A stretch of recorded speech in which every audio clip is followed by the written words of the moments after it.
elevate. The second of losses, I'm handing them out, yeah, I had to go delegate. It feel like I'm floating, I'm lost in the moment, I swear I could levitate. They never believed that I would really fly, I had to go demonstrate. I had to set them straight. They hate when you elevate, elevate, elevate. They hate when you elevate, elevate, elevate. They hate when you elevate, elevate, elevate. They hate when you elevate, yeah. I had to elevate. I'm way too fly, yeah, I'm feeling myself. Ain't no chance I'm coming down, no. Got this whole view to myself, yeah. Why would I give it up? Why do they wanna come take my place? I work too hard for it, don't need a replacement. This my vocation, now I got rollies all in rotation. Hop on a jet just to take a vacation. Remember the moments was trapped in the basement. Now the hard work is all taking me places. Starting all bad like we trapped in the matrix. Bet on myself and go ball out in Vegas. Living a life like I'm rich and I'm famous. Don't see the grind and I know that it can't. Hey, I ain't made this far for myself, yeah. Hey. I had to prove to everybody else, I had to set them straight, yeah. I had to ball, so I had to renovate, I know. They hate when you elevate. The second of losses, I'm handing them out, yeah, I had to go delegate. It feel like I'm floating, I'm lost in the moment, I swear I could levitate. They never believed that I would really fly, I had to go demonstrate. Yeah. What's good? All right. Yeah, let's get it in, man. Man, salute to everybody in the building. A round of applause for everybody who's in the building. I know there's a lot of places you guys could be today. You up in the building with me. Man, salute. Salute, man. Yeah. Man, shout out D1, man. Welcome to the channel, brother. Yeah, I do remember speaking with you yesterday on Just Do. Shout out to Just Do Boxing. Man, I love that channel, man. That guy's so humble, man. So humble in spirit. Always available to build with, man. One of my favorite places to just kick back sometimes. I might not say nothing in the chat, but I always make sure I stop through, drop my thumbs up, and just sit back and enjoy the build, man. It's always so productive. So welcome to the channel, D1. I'm glad to see you in the building, man. Salute. Oh, what was that about? I want to give you a round of applause. My system acting funny on me. Man, shout out to everybody else in the building, man. Let's shout out to the grassroots in the building. Shout out to AK Crowd in the building. Yeah. Shout out to Great Gambino. Great Gambino, I don't know why you don't have a wrench yet. We're going to make sure we get that squared away today. And salute for you, King, for being in the building, man. Salute Eastside Easy. Grassroots, man. Shout out Eastside Easy. One of the guys who won the giveaways, one of the grassroots guys who was in the building when Claymore Rain was sitting at like 300 subscribers, man. He came over and was like, man, I like this guy. Saw me on Blue Blood and has been here since day one. It was such a great experience to be able to have him win because I always wanted to make sure that giveaway was going to the right people. And, it was random. So it was great that it landed on him. So salute to Eastside Grassroots, man. Salute to Ross Clot. Grassroots, man. My guy, Ross Clot, man. Oh, yeah, bro. Ross Clott's in here this morning. I know today's show is going to be a good show when Ross Clot come around here. Mr. Your favorite boxer is a bum, man. Salute to him. Shout out to him, not them in the building. I think it's my first time seeing you in here, man. Welcome to the family. Welcome to the community, man. We're going to build on boxing here. You guys know how I carry it, man. We're going to talk about a lot of stuff, man. Can't see myself focusing on one topic for 3 to 4 hours. It's just not in me to do it. At times I start to think that maybe that's the way to do it. Like that's how you control the algorithm and, get the money out of this thing. Who knows what the future holds, right? In the years to come, who knows where this channel might evolve into. I kind of hope it doesn't evolve into that type of channel, but really it's based off of my family, right? The community and what we want to speak about. And so far, this community has shown me that we like to talk about boxing, man. All the fights, perspective on the whole entire space, world championship boxing, and open to mind-stimulating conversations and great panels where there's a lot of respect and camaraderie built in the panels, and we're building to see this sport become bigger and be back where it used to be at some point back in the day when it was at the top of the conversation as far as sports entertainment is concerned. So we're here, to do that, man. What we got here? Let's see here. Ross Scott said, I caught the playback of yesterday's show last night. Good show. Oh, man, thank you, Ross Scott. Thank you, man. I think we're getting better, man. We're evolving. We're getting better, man, and that's what it's all about, right? Ross Clark, we're getting better. Guys, remember that when I started this channel, I was just, and still am, just a boxing fan, right? No idea how to do this thing, talking on a microphone, being some sort of journalist, never had to really curtail my content or my opinions on boxing towards a large studio audience of sorts, right? Making sure that I tapped into conversations that everybody would be interested in tapping into, and also, inviting them to be engaging in the conversation. So I'm learning as the job moves on. I've had no formal training, but I'm having a great time, man. This community has really turned out to be a space where I actually, let off a lot of steam. It's therapeutic for me, and I appreciate you guys giving me the space to do that, man. Shout out to Here for Boxing in the building as well, man. Here for Boxing, right on time. The dumb shit was consuming me this morning. Yeah, man. Yeah, no dumb shit here, man. A lot to talk about in this boxing talk, man. Hey, you guys appreciate there it is right there. You appreciate the new logo? That's the logo now for the channel. You know what I'm saying? You appreciate it? Yeah, man. If you appreciate it, put a 1 in the chat. Put a 1 in the chat if you appreciate the new logo, man. We trying to level up out here. We definitely trying to level up out here. So much to talk about in the space going on right now, man. Boxing is moving. A lot of exciting information came out yesterday of what we should be looking forward to in 2025. Great fights being made, great cards being put together. A lot of stuff unexpected, but a lot of stuff expected at the same time, right? Turkey Al-Sheikh looks like he's getting ready to make a huge announcement in the coming weeks. But when you have journalists like Dan Raphael out there and other platforms that put information out, they're giving us a little bit of heads up of what we could expect, and that's building up excitement, right?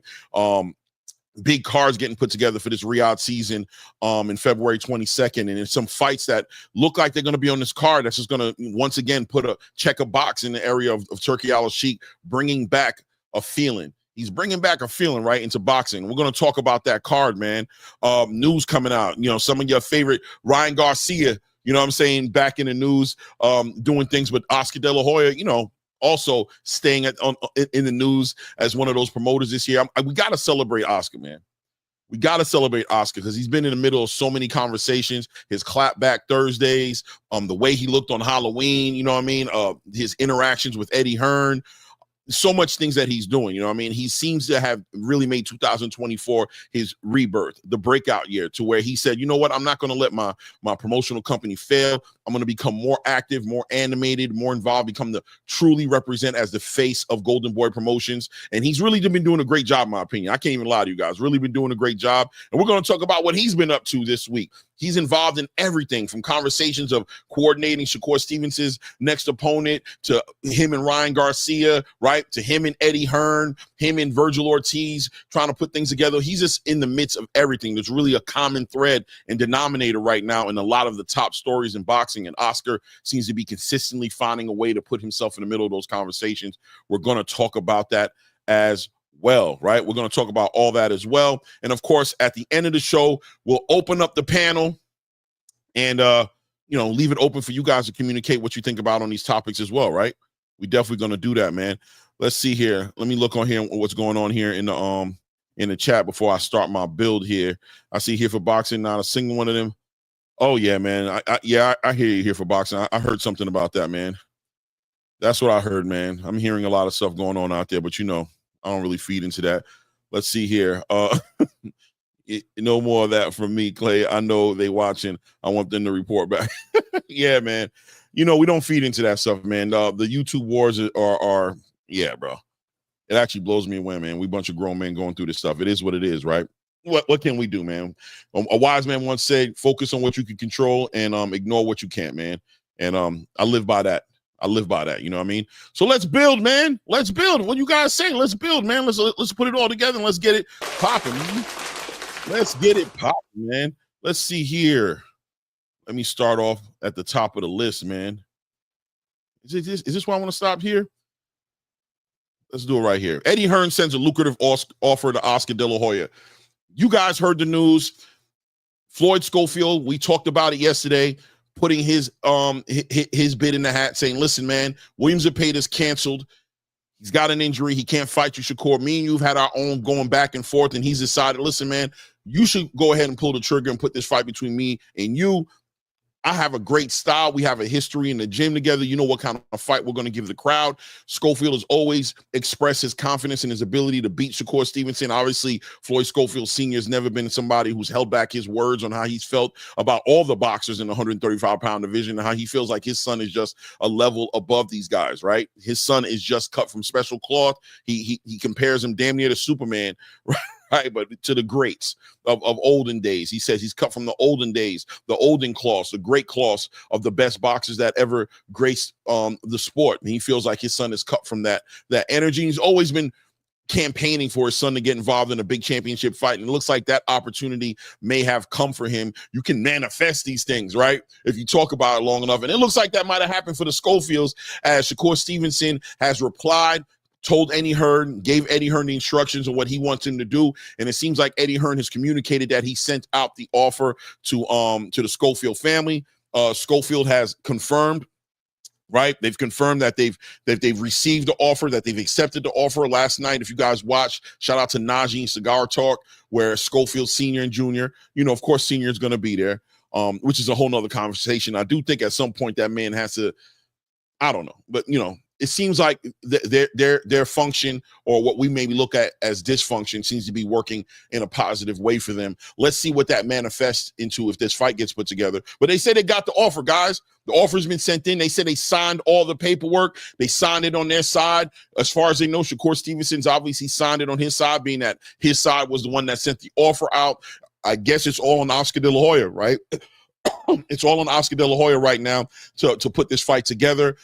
Where is this fight going to happen at? News is saying that people are anticipating that it could be February 22nd. I have some inside sources that are telling me that there's a good chance this fight is not going to be on that February 22nd card, that Shakur Stevenson might actually be in his own card. I'm hearing that he might be dealing with co-main eventing Raymond Ford, which, you know what I mean?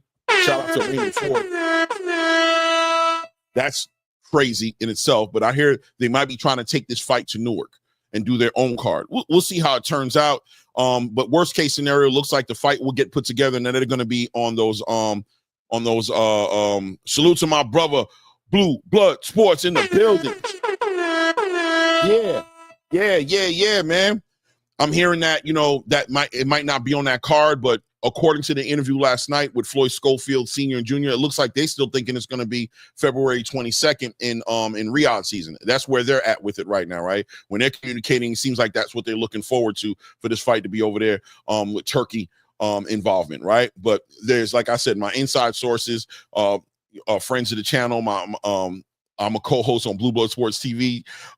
He has also got the same information that this might be going on to a different a different night from February 22nd. Either way, super excited for this fight to get put together. Floyd Schofield, oh man, salute to my guy, my big bro, Blue Blood Sports TV, putting some color in the chat. Salute, King. I appreciate you, man. He said, keep being great, King. Man, I appreciate you, man. Thank you for the words of motivation and inspiration, man, this morning. I appreciate it, man. Thank you, King, for sure. But look, man, it looks like the fight's going to get put together, right? One way or the other, whether it's going to happen on February 22nd, whether it's going to happen later, one way or the other. At this point, I feel like 85% creeping into the 90% area as far as how confident I am about this fight getting put together. Don't know what you guys think about it, but let's just entertain it for a second and say that the fight is getting put together, right? What are we looking forward in this fight, right? Like, people have been saying for a long time that Shakur Stevenson needs to be tested. Not an exciting fighter. Well, now, Wally Moses has put out there that Shakur's been nurturing and dealing with an injury to his hand, his left hand, for about last 6-7 fights. So the reason we haven't been seeing Shakur Stevenson be who we want him to be, right, being who we think he can be, maybe because of an injury. Well, look, he's addressed it, right? He's had the injury checked out. He's had the surgery. And he should be what most people will call damn near 100% for this fight, right? He's rehabbing it right now, putting it all together. Rumors being that the reason he might not even be on the February 22nd card is that he might want to go give it a little bit more time just to make sure that that hand is properly rehabilitated. So it may go off into like a March, April date. Who knows, right?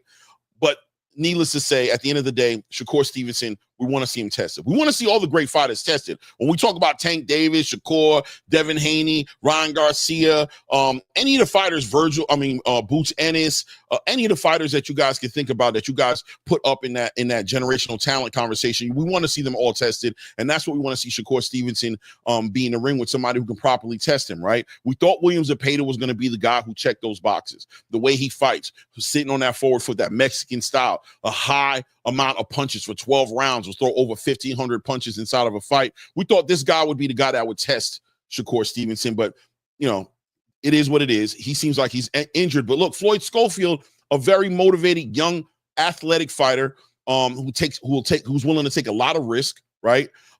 Press Shakur Stevenson, who's had a lot of experience with Shakur Stevenson as far as sparring is concerned, right? That's what Senior talks about. He talks about sparring, but the professionals and the pugilists in the game know, like it says on the screen, sparring in 16-ounce gloves ain't the same as fighting in 8-ounce gloves. So this is not, it shouldn't be taken as some sort of triangle theory of what we should expect in a fight between them, but it does seem like Schofield, Jr. and Senior feel confident about what they can do with Shakur based on sparring, right? And Shakur Stevenson, obviously not hearing none of that, thinks he's one of those guys. Oh, shout out to my brother. We got another super chat in the building here.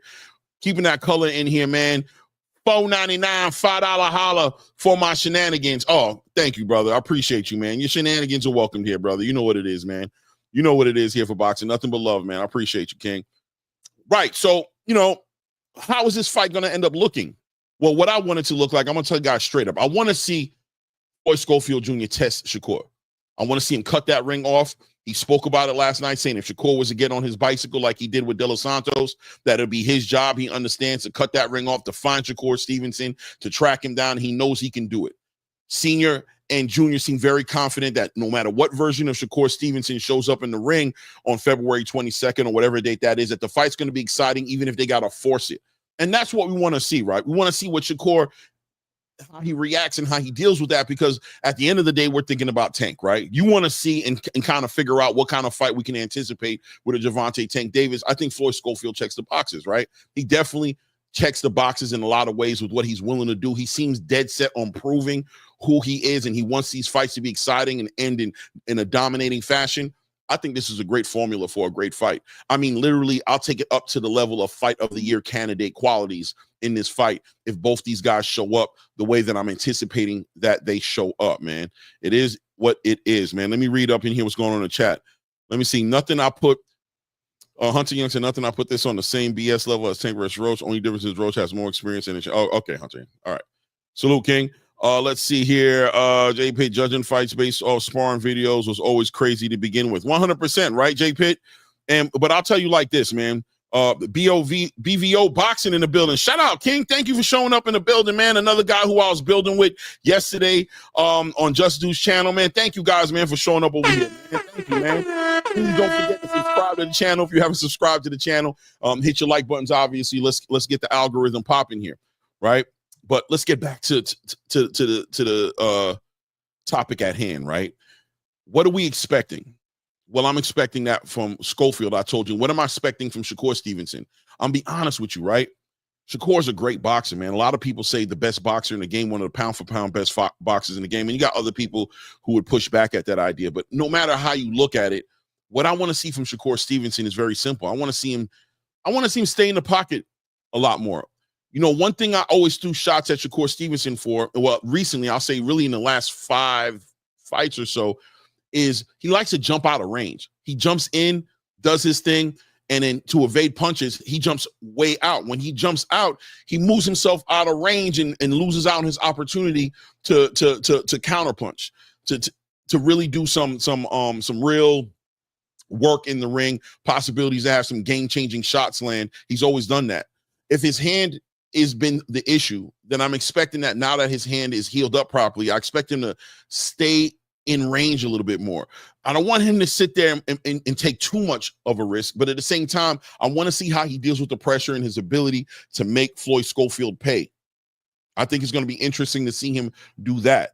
to be a more exciting fighter, but at the same time, knowing that Shakur Stevenson is not going to throw a win away, he's going to make sure at the end of the day that he's securing the win. So that's going to look like great boxing. It's going to look like great movement. We're going to see that. We're going to see a high IQ in the ring, but I want to see if his ability to deal with that pressure in the way outside of looking like he's running, right? And we're going to see if that's what ends up happening when they come together. Hold on, let me read here in the chat. Let's catch up. A lot of stuff going on in the chat. What's up, Clay? Shout out to DGO in the building. We're talking about Vargas and Mason in their BVO for sure. That is a great fight. That would take Mason going up to 154, though, I would think, because it doesn't look like Vargas plans on coming back down. His last couple fights been at, no, I'm not 154, at 140. At 140, sorry, I don't know why I said that. It will take him going up to 140. I don't see Vargas coming back to 135, so that's a whole different conversation too, right?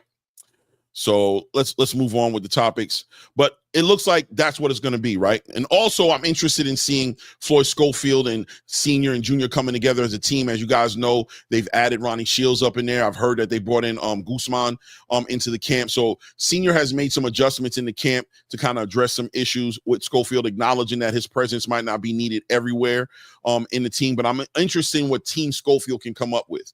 You know, they've been preaching and speaking about their abilities to deal with the best fighters in the space, and they haven't been given the opportunity to do that. So I want to see, could you imagine if we see Floyd Schofield really just dominate Shakur in that way, cut the ring off, and really all that sparring energy that they've been talking about really kick into something effective, really kick into a win, right? Into a dominant way to make Shakur Stevenson look human, right? So I'm looking to see if that team can come together and put that together. And if they can, then look, after this fight, what are we looking for with Floyd Schofield? He's probably going to be the new guy that we need to see in the ring with Keyshawn, and we need to see in the ring with Tank Davis, or even getting into the conversation of unifying and the undisputed conversation, right? Might even give Tank some perspective on a division at that point, being that rumors are going around that Tank Davis may be considering vacating titles at 135 to go and compete at 140. We might see the whole entire situation change up. Floyd Schofield could be that missing piece to kind of link the whole entire division together and make the division an exciting division. Because I can see Floyd Schofield getting in there with Keyshawn Davis if Keyshawn Davis is able to do what he does and get a belt from Dennis Baranchek and be in that conversation, and ultimately pull Tank in there into the conversation, right? Tank wouldn't have a reason to leave the division at that point, or even pull people up from other divisions or whatever it is that he's been doing over the past couple times. So it is what it is. When it comes to that, this fight, I think, potentially changes the whole outlook on 135 and makes it to where, believe it or not, Floyd Schofield can become a real contender and a real factor in this division, even in a loss that's not a dominant loss, right? Even if he makes it really competitive, we'll look at Floyd Schofield in a big different way. Shout out to RC in the building, man, throwing some more color in the chat. These fighters got to stop the BS and fight who they know they need to fight. Stop protecting their O's. 100% RC, 100% family. And I'm going to tell you the truth, man, that's what this fight gives an opportunity to be brought to the table, right? Taking risk. And you see it happening more and more. When you got Turkey in the game now, it looks like he's making it a little bit more comfortable. He's incentivizing taking that risk by offering big paydays. Floyd Schofield confirmed that he's going to be getting his biggest payday, bro. Junior said the offer was amazing. Was the biggest offer they've ever gotten. You couldn't get the smile off of Senior's face when he talked about it. Junior said it was life-changing, that if he invests the money that he's getting from this fight, he'll never have to work again a day in his life. That's coming from his mouth, right, in the interview yesterday with Najee. And that just is a testament to what Turkey's bringing to the game, that he's giving these fighters what they need so that they can be all they need to be on the biggest nights of their life. And we as the fans win because we're going to get to see great fights because of it. And Turkey's just delivering that consistently now. And these fighters are constantly confirming that. They're constantly confirming that when they get in interviews about their experience with working with Turkey, right? So needless to what anybody might want to say, this looks like it's going to be a great situation for boxing, for us as the fans, and an awesome opportunity for Floyd Schofield, who has been talking for a long time. Let's see who he is. Right? Let's move the needle, though. Let's move the needle to the next topic at hand. Beterbiev versus Bivol 2, locked in for February. I said second. Excuse me. February 22nd. Excuse the typo in there. February 22nd, 2025. Now, listen. Arguments are whether or not Shakur Stevenson and Floyd Schofield will be on that card. That's one part of the conversation. But at the end of the day, this entire card, guys, this entire card without Floyd Schofield and Shakur Stevenson seems like it's going to be one of the best cards I've seen in a long time. Like really, this falls right next to what card would I compare this to? I honestly probably would compare this card to that what was it, Tyson Fury versus was it the Francis Ngannou card? No, it wasn't that card. No, it was the card was it the 5v5? Maybe it was the 5v5 card with Daniel Dubois, with Nick Ball. It might have been that card. You guys let me know. I can't remember, but this card is going to be one of the best cards I've seen in a long time. We're talking about Dubois versus Parker, Beterbiev versus Bivol, obviously, Virgil Ortiz versus Jaron Ennis. We've got Carlos Adames versus Hamza Shiraz. We've got Ajit Caballel versus Zhilei Zhang, right? And of course, in the background, floating around, Floyd Schofield versus Shakur Stevenson on this card. Now, this is what it's rumored to be, right? This has not been locked in. All these fights haven't been locked in, but it seems like the word on the street is that these are the fights that Turki Al-Sheikh is looking to put together, and that offers and negotiations have been put out there for all these fights to be put together. Epic card, guys. Epic card. One of the best cards I could think. I mean, this is a card that you never knew you wanted, right? One of those cards that you just never knew you wanted. You never knew that these were going to be the best fights that could be made, but it just, once again, another testament to what Turki's bringing to the game. His matchmakers are working overtime. His matchmakers are working overtime. They're thinking about the fan base. They're thinking about stylistically the most exciting fights they can put together, and they're coming up with some of the most diabolical cards that you guys can imagine, right? The most diabolical cards. Kid Austin looks nervous. I think he wants out of the Shakur match because of how an L will affect him moving forward. I disagree with you, Mr. Lightning. I don't see why he would care. He's so young. I don't think he's thinking about that at all. I think he believes he can win. I think he's going to go for the gusto. There might be some nerves in there. I mean, why wouldn't there be some nerves? How could you not be nervous going against potentially pound for pound one of the best fighters in the world? Not just in the 135-pound division, arguably the best fighter in 135 pounds. Now, I know the Tank fans are going to push back at me and say, you know, Tank is the best. I hear you guys, but I'm saying arguably, right? People, if there was somebody outside of Tank Davis who you're going to say who's the best at 135, I think it's reasonable to argue that most people will say Shakur Stevenson. Floyd Schofield has got a huge challenge in front of him. So I'm sure there's nerves there and things of that nature moving around, but at the end of the day, more excitement. And I think he's very conscious and aware of the opportunity that's in front of him. I don't think he wants to pull out this fight for anything, man. You know what I mean? But we'll see. We'll see what it is, right? We'll see what it is at the end of the day as it comes together. But back on the topic here, Beterbiev Bivol 2. This card is going to be epic. Beterbiev gets an opportunity. This is going to be round 13, guys, right? And if this truly is round 13 for the Beterbiev and Bivol situation, then I think it's reasonable to argue that you got to lean towards Beterbiev, right? Beterbiev, somebody who came into this match off of a surgery to his knee, I believe, right? I can't remember exactly where the surgery was at, but ultimately a surgery that probably slowed him down a little bit. The athleticism wasn't there like it could have been. His ability to cut off the ring wasn't there like it could have been. He still did well. He walked away with a win, but as the match moved forward and he started to catch the rhythm of Bivol, and Bivol started to get a little too comfortable, Beterbiev was able to capitalize on a lot of opportunities. And some people feel like if there was an extra round or two, that it would have expected Beterbiev to be able to drown Bivol, right? But Bivol also gets an opportunity to come back and maybe let's see how he makes his adjustments, because most people, I'm gonna be honest with you, a lot of people that I'm dealing with, I don't know about you guys' experience, but most people thought Bivol won the fight. Most people felt like Bivol won the fight. That's from your everyday casual fan all the way up to your top pugilist, from Pro Box host and ESPN host, and people who thought that Bivol won that fight. So Bivol going into this fight looking for redemption. I mean, this guy put in all types of petition immediately after this fight, petitioning all the sanctioning bodies to make this rematch happen. And before they could even make a decision, Beterbiev was right there. Turki Al-Sheikh, before he left the building, said even Turki thought Bivol won, said that this fight had to happen, the rematch had to happen. So none of the belts have been moved around. Beterbiev is still an undisputed 4-belt, well, really 5-belt weight class champion, and that's all going to be on the line. Bivol gets an opportunity at redemption. Once again, something that Turki brings to the table that a lot of other promoters don't seem to be either willing to bring to the table or don't have the ability to bring to the table. Question here by Mr. Big Play, where I said, question, Clay, does BMAC help with Shakur's team? I don't think so. I haven't heard about that. I don't think he does. I think that's a Wally Moses situation exclusively.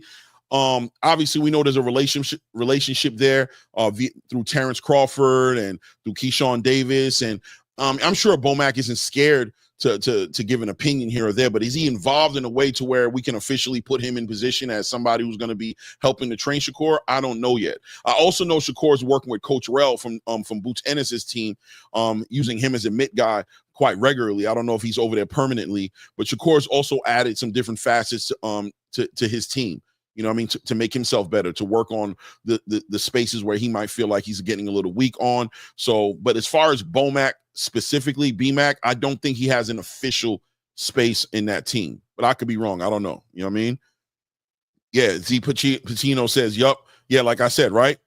Yeah, Coach Rell is definitely over there with Core. You know what I'm saying? So that's something else that Core's adding to his regimen that's going to make him way more of a. I think we're going to see some of the best Shakur Stevenson that we ever seen. I'm telling you guys, that's what I'm anticipating. I could be wrong. You know, this is boxing. The fight game is a game that, you know, on any given Sunday, anybody can get it. We don't know about all the intangibles that are going on outside of what we get to see, but Shakur Stevenson does look like he's making the right moves and the right adjustments to develop himself into the fighter that he needs to be a star in this game. So I'm expecting to see the best version of Shakur Stevenson on night. Salute to Robert Chandler. Let's see frequency play. The PBC can't stop Turkey. Wait. Play the PBC can't stop Turkey. He just dunked on Al and pointed at the crowd type ish. Hey man, I'm gonna be real with you. People, what Turkey's doing right now is not even about competition anymore. You know what I mean? And I know some people don't want to hear this and not going to want to hear about it, but it gets to a point to where it's not even about the competition, to where it's just about boxing now. He's competing with himself. There's nobody who's really bringing to the sport what he's bringing to the sport. Who would he compete with? You know, to say that he's competing with the PBC would be throwing a shot at the PBC, in my opinion, because they're in a obviously reconstruction phase. They're rebuilding, and it almost seems unfair to even pin them against each other, because it doesn't look like the PBC has the resources to truly compete with Turkey with what he's bringing to the table right now. Let's give the PBC some time to kind of figure out how their relationship is going to work with Amazon Prime, how maybe they're going to jump on some new networks and facilitate some platforms for their fighters to fight on before we even think about putting them against each other, which I don't think we should do at all. But I don't even think it's competition, guys. I'm being honest with you, man. I just think Turkey's just on a whole nother level right now, and he's using every bit of his power and leverage and influence in the space to make things that are blowing away the mind of real boxing fans, right? It is what it is, man. We don't know. Yeah, they got I don't know, frequent. Maybe they did, you know what I mean? But I'm just saying it seems like Amazon and PBC still have some wrinkles to iron out as far as how they're going to do their rollouts. And we're going to talk about it later on in the show as well, because from what I understand, PBC has another free card coming January 10th. That they're going to be putting out there. I'm hearing potentially Erickson Lubinson might be headlining it.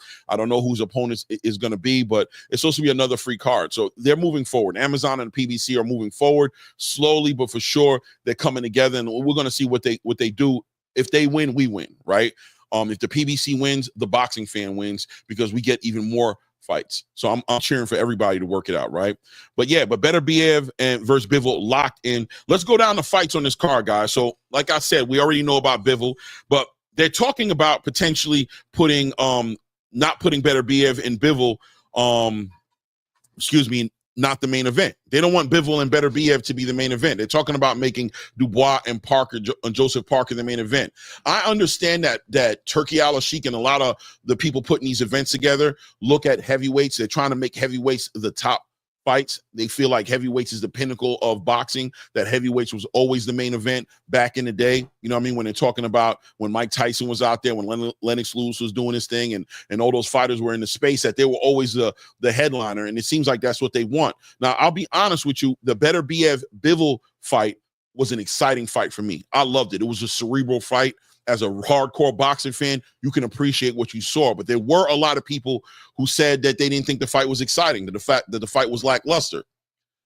When you think about Daniel Dubois, you think about exciting fights, you think about a knockout.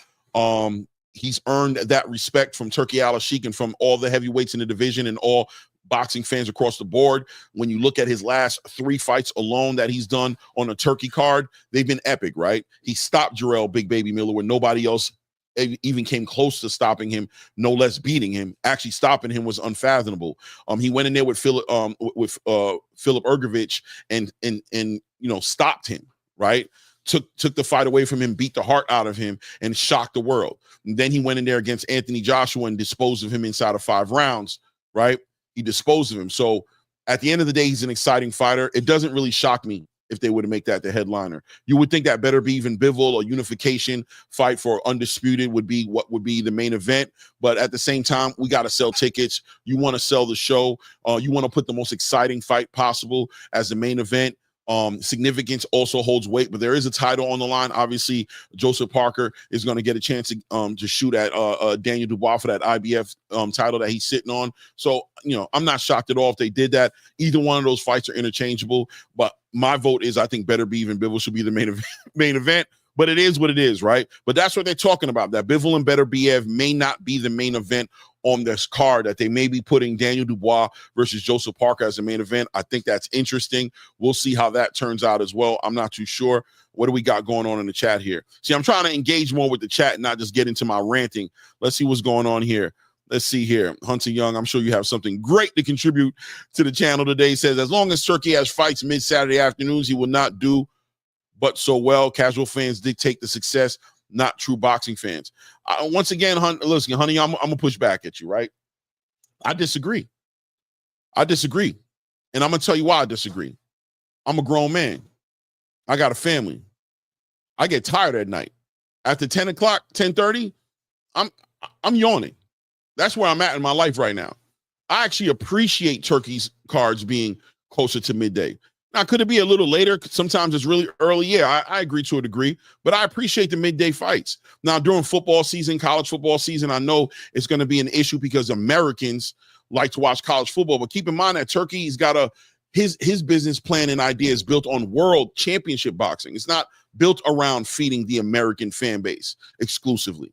So I personally don't mind the fight showing up in the daytime. I don't mind the fights being done with by like 8 o'clock, 9 o'clock at night. By 8 o'clock at night, we're done. The fights are done. And I can either react to the fights, do a video, or I can even maybe watch a movie with my family, or take my black behind to bed, right? And get my next day going. So I don't really have an issue with the midday thing, man. Listen, man, what Turkey's doing, I don't think there's nothing. I don't know. It is what it is, right? The American fan base has become very tribal. Boxing has always had tribal energy, but I can't see a reason to push back at what Turkey's doing because of the time of day that it's on. But I could be wrong. To each their own, man. It is what it is. Let's see here. Zeke Pacino says, good fight, but he didn't live up to the hype. I enjoyed the chess match though. But wait. Good fight, but didn't live up to the hype. I enjoyed the chess match though. 100% Zeke Pacino, right? Kind of goes into what I was saying, that people thought that the Beterbiev and the Bivol fight wasn't as exciting as they thought it was going to be. But like I said, as a hardcore boxing fan, and I consider myself that, I was very entertained by the cerebral energy. I thought there was a lot of anxiety and anticipation in that fight. You didn't know what was going to happen, when it was going to happen. You understood and respected the pedigree that was in that ring. And it was really interesting watching these two guys that at the highest level of the sport compete as they try to debunk and break down the other one's game plan and make adjustments during the fight to take opportunities that were there that no other fighter in boxing was going to be able to do. Like specifically, these two guys had an assignment that no other fighter in boxing was able to break down. Nobody was ever was there to break down Bivol's game plan and stop him or get a win over him. And in reverse, with Beterbiev with 100% knockout ratio, it was going to be interesting to see how Bivol not only won this fight but stayed out of the way of the power and not get stopped. Right? It was interesting to watch it, but you started to see some things that could change in the next fight. This fight was kind of like the Matrix trilogy. Like the first one was kind of boring a little bit. It got to the point, but the second one was action-packed because the story had an opportunity to come full circle. And it looks like in this fight, that experience that they had, that 12 rounds of experience that they had, built up a story to where I have a feeling that this second fight is just going to level up because you're going to see that much more confidence going into that fight, that much more understanding that Beterbiev and Bivol have gotten about each other. I think that manifests into a great fight, potentially quite reasonably be the best fight on that card that night, right? So we'll see what that ends up being. Let me see. The early cards work for me 100%. Zeke Pacino. The early fights are great fights, and I want to go through them a little bit, right? So, like I said, Daniel Dubois versus Joseph Parker is going to be kind of cerebral, but it's going to be a heavyweight fight. Somebody's probably going to get stopped in that fight. Obviously, Joseph Parker isn't the puncher in this fight, even though all heavyweights has punchers, right? But Daniel Dubois has earned the right as officially one of the biggest punchers in that division and will probably be the puncher in this fight, the aggressor, the guy who you want to stay away from. And Joseph Parker with Andy Lee and that corner work coming over there is probably going to have him moving around. Picture a little bit what happened with Zhilei Zhang a little bit. Joe Parker's probably going to move around a little bit more. I don't know if he's going to feel more threatened than how he felt with Zhilei Zhang. Zhilei Zhang was able to put Joseph Parker down early in that fight, but Joe Parker was able to, outside of being put down, he was able to dominate that fight, right? I think he was put down twice in that fight, and he was able to dominate that fight just off the movement. But Zhilei Zhang is not an athletic fighter, right? Kind of easy to get away from. His conditioning is on top levels like Daniel Dubois is. He's not as athletic as Daniel Dubois is. Daniel Dubois also has an epic corner in Don Charles and his father, who's recently gotten involved in his corner. So we got a super confident Daniel Dubois, and we know what that looks like because we see what he did with Anthony Joshua. We see what he did with Philip Ergovich and so forth going back. We see how that's affected him in a confident Daniel Dubois, who has a lot of boxing skills. At one point in the game, I believe that's all he really brought was power and boxing skills, because he always had like a childlike energy about him where he didn't fully mature into the grown man that he was, a literal big baby, right? Somebody who was huge, threatening physically when you looked at him, but his mentality, he didn't seem like he had that killer instinct. Daniel Dubois looks like he stepped into his killer instinct chapter of his career. He's got this bloodthirsty killer instinct, gladiator energy about him that makes him that much more dangerous. This is a whole nother chapter and a whole nother era for Daniel Dubois. We're going to see how his boxing skills, because I know he has to understand. Don Charles understands. His team understands that they're dealing with another athletic fighter, but somebody who doesn't do what Anthony Joshua does. He's going to have his hands up. He's going to be defensively, fundamentally responsible. He's not just going to be there to get hit. Daniel Dubois is going to have to figure out Joe Parker. In many ways, a very Beterbiev, Bivol energy about this fight. When you have the boxer and the puncher, it's going to be interesting to see that come together in the heavyweight division. Two guys who I expect to be in great condition. But I'm probably going to lean right now towards Daniel Dubois. For me, it's hard to bet against him. It's hard to bet against that team over there right now and what they're putting together. I thought Anthony Joshua was going to stop Daniel Dubois. He was just schooled to the max. I got to give Daniel Dubois the respect now. I got to give Don Charles the respect now. Similar to like a Terrence Crawford, you're going to have to beat him to show me that you could beat him. I can't pick nobody against him at this point based on what I've seen put out there. I just can't pick against him, right? It is what it is. Let me see. Turkey make the best fights in boxing. Shout out to Riyadh season. No doubt. Digo, I wish I knew. I always say DGO 0082. I don't know how to really pronounce your name, but for sure, man, we got to celebrate Turkey and what he's bringing to the table, right? We got to celebrate him what he's bringing to the table. But also on that card, we got Carlos Adames versus Khamzat Shiraz. You guys know Khamzat, man. If you don't know Khamzat, you're going to get to know him. Like I told you guys yesterday, he just brings that energy to division, the middleweight division, 160 pounds, that the division needs, right? Because the division, for the most part, is a dead division. It's a division that just isn't exciting. The WBA champion over there is over 40 years old. The oldest champion in the whole boxing space, Erislandy Lara, is in that division, right? Just not exciting, nothing to really think about. He doesn't have a lot of opponents to fight against. Jamal Charlo was stripped of his belts as he's struggling with whatever he's struggling with that's keeping him outside of the boxing space. And then you have Carlos Adames, who's just not an exciting Dominican fighter. He's okay. He was elevated up to be a WBC champion because he had that interim title, and the division was kind of frozen based on what Jamal Charlo was doing, right? And then, of course, you have Janabek, who is a great champion in that division, but once again, didn't really have the dance partners. Khamzat Shiraz brings that X factor to that division. And if he's able to do what I think he's going to do, which is take that belt off of Carlos Adames, that just adds something to look at in that middleweight division. I think it's going to be interesting and exciting to see the division after a potential win by Khamzat Shiraz. But he gets tested no matter what. Carlos Adames is the real deal. He's going to be tested in that fight, and he's going to prove to the world if he's really who we think he is, because he's just one of those guys who passed the eye test, right? And I think in his last fight, he stopped his opponent in 2 rounds, and before that, he fought Ammo, stopped Ammo in the late rounds. Ammo Williams came into that fight undefeated, although he had a lot of the intangibles that just weren't going to make. You didn't see his ability to be able to compete in that fight. To be honest with you, Ammo walked away with a lot of respect in that fight, because I really thought he was going to get stopped a lot earlier. As much respect as I give him, and I respect what he brings to the table as far as being a boxer, I just thought, physically, he just was in a bad position to fight against somebody like Hamza. But he made a fight out of it. He was able to do that. But Hamza ultimately able to stop him. A big win for Hamza Shiraz. Showed the whole world something that only people in the UK probably knew about him, right? But now he's coming into the big show. He's challenging for a title against Carlos Adames. If he's able to walk away with this win, I'm looking at the middleweight division. I'm looking at, just call you D, no doubt, D, no doubt, family. Hey, salute to JR Spock in the building, man. Salute, King. Salute, man. Right? So I'm looking for that middleweight division to get that push, and Hamza Shiraz might be the guy who can pull the trigger and move that division forward in the right direction and start seeing some big fights made in that division. Then we can move on to the elephant in the room, right? The elephant in the room is Virgil Ortiz and Jaron Boots Ennis. Both these fighters on the eye test were looked at to be very dominant fighters at 147, right? Virgil Ortiz damn near had a perfect record, like high 90% knockout ratio. And obviously Jaron Boots Ennis brought that excitement. People compared him to the Roy Jones athletically, skill set wise, but in their last fights looked human, right? Jaron Boots Ennis looked human in his last fight against Karen.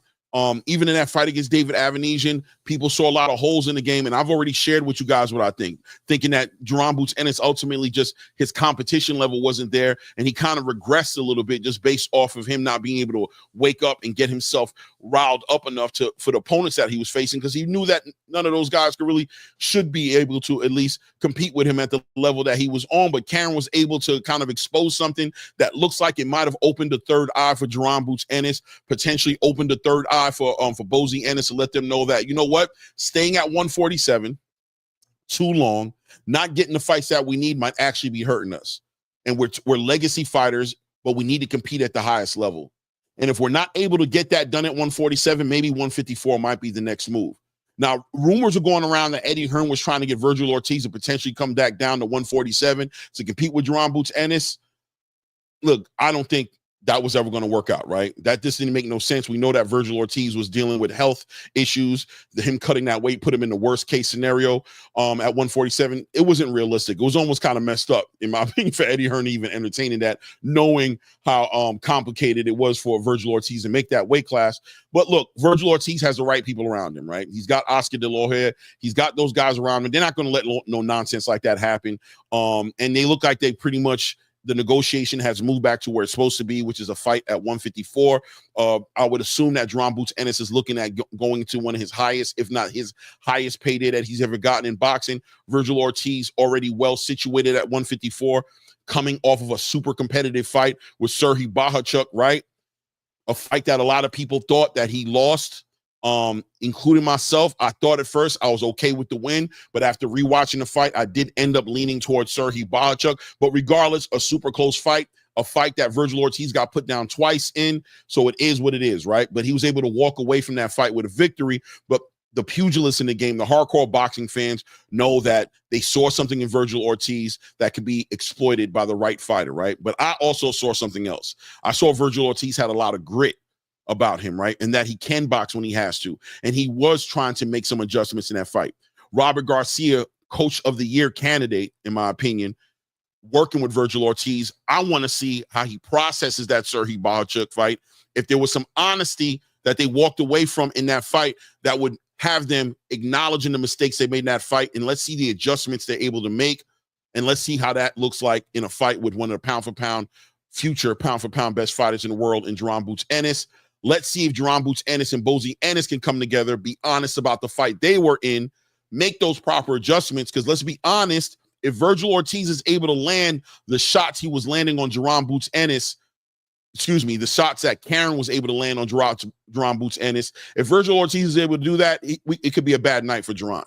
He's not superhuman. If anything, he showed that he's a human being. And if he's there to be hit and Virgil Ortiz is able to just, catch him with these shots, it could be a bad night.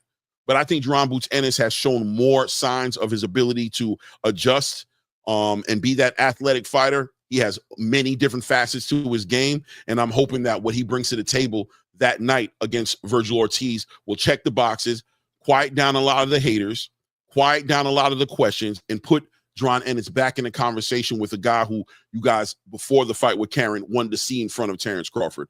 Wanted to see him up there at 154 and compete with the highest level of competition at 154. Let's see if he can get that respect back, but also let's see if Virgil Ortiz and Robert Garcia can also come back and make the adjustments, right? Matter of fact, that fight is going to be a fight where we're going to be looking for the adjustments. That's what I'm going to call that fight. That's the title for that fight. Let's check out the adjustments in that fight, and let's see what that turns out to be in the ring with those guys. And then, of course, we have up-and-coming Ajit Kabayel. This guy, I've been watching this guy. Riyadh season exposed me to this guy on a high level. This kid coming out of Germany, but I think he's really like a Middle Eastern, right? He's a Middle Eastern guy. This guy has the craziest body attack. The craziest body attack. Was able to put down the Russian Mike Tyson. I can't remember his name. I know it's like, oh, he has a crazy name. What's old boy's name? And let's see if I can pull up his name, man. Let's see here. I can't remember that guy's name. You guys help me in here if you remember the guy, the Russian that he beat. But this guy was undefeated. Was literally what was his name? Let's see here. I'm gonna tell you right now who was it? Arslanbek Makhmudov, right? That's what that guy's name was. Stopped him, punished this dude, knocked him down multiple times, but by the fourth round, took all the life out of that guy attacking his body. Was able to do the same thing to Frank Sanchez, who was an up-and-coming heavyweight fighter who's coming from an up-and-coming cruiserweight that came up in the heavyweight division to compete there with Eddie Reynoso and all those guys, and was able to break him down as well, stop him with a body shot. So he's been making his mark in making his name relevant in the space. At one time or another, I thought that he was going to be fighting Joseph Parker, right? But it looks like it switched off, right? That it went from Zhilei Zhang potentially challenging Daniel Dubois for an IBF title to having Joseph Parker now, being that Joseph Parker beat Zhilei Zhang, have him in that conversation, and Ajit Kabayel gets an opportunity to fight Zhilei Zhang.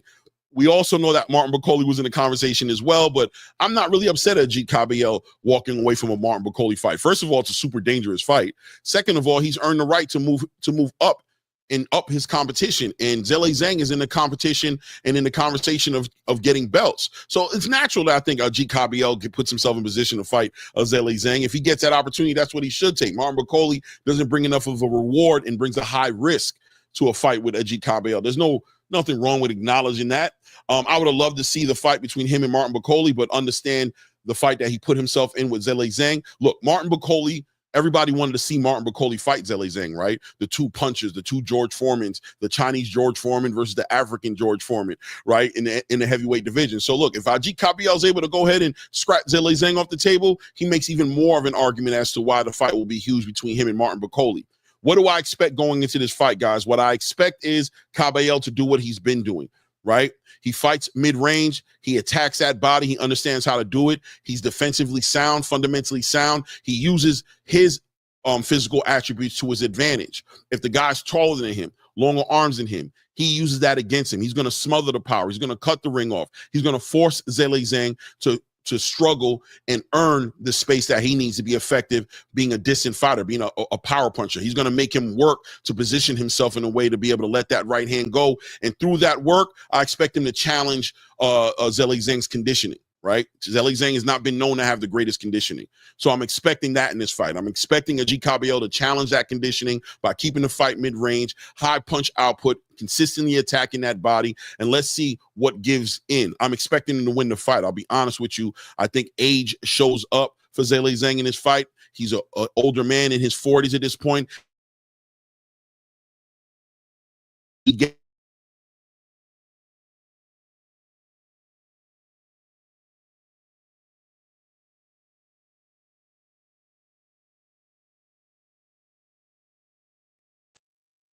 You guys see me? Put a one in the chat if you guys still see me, because my StreamYard just acted crazy.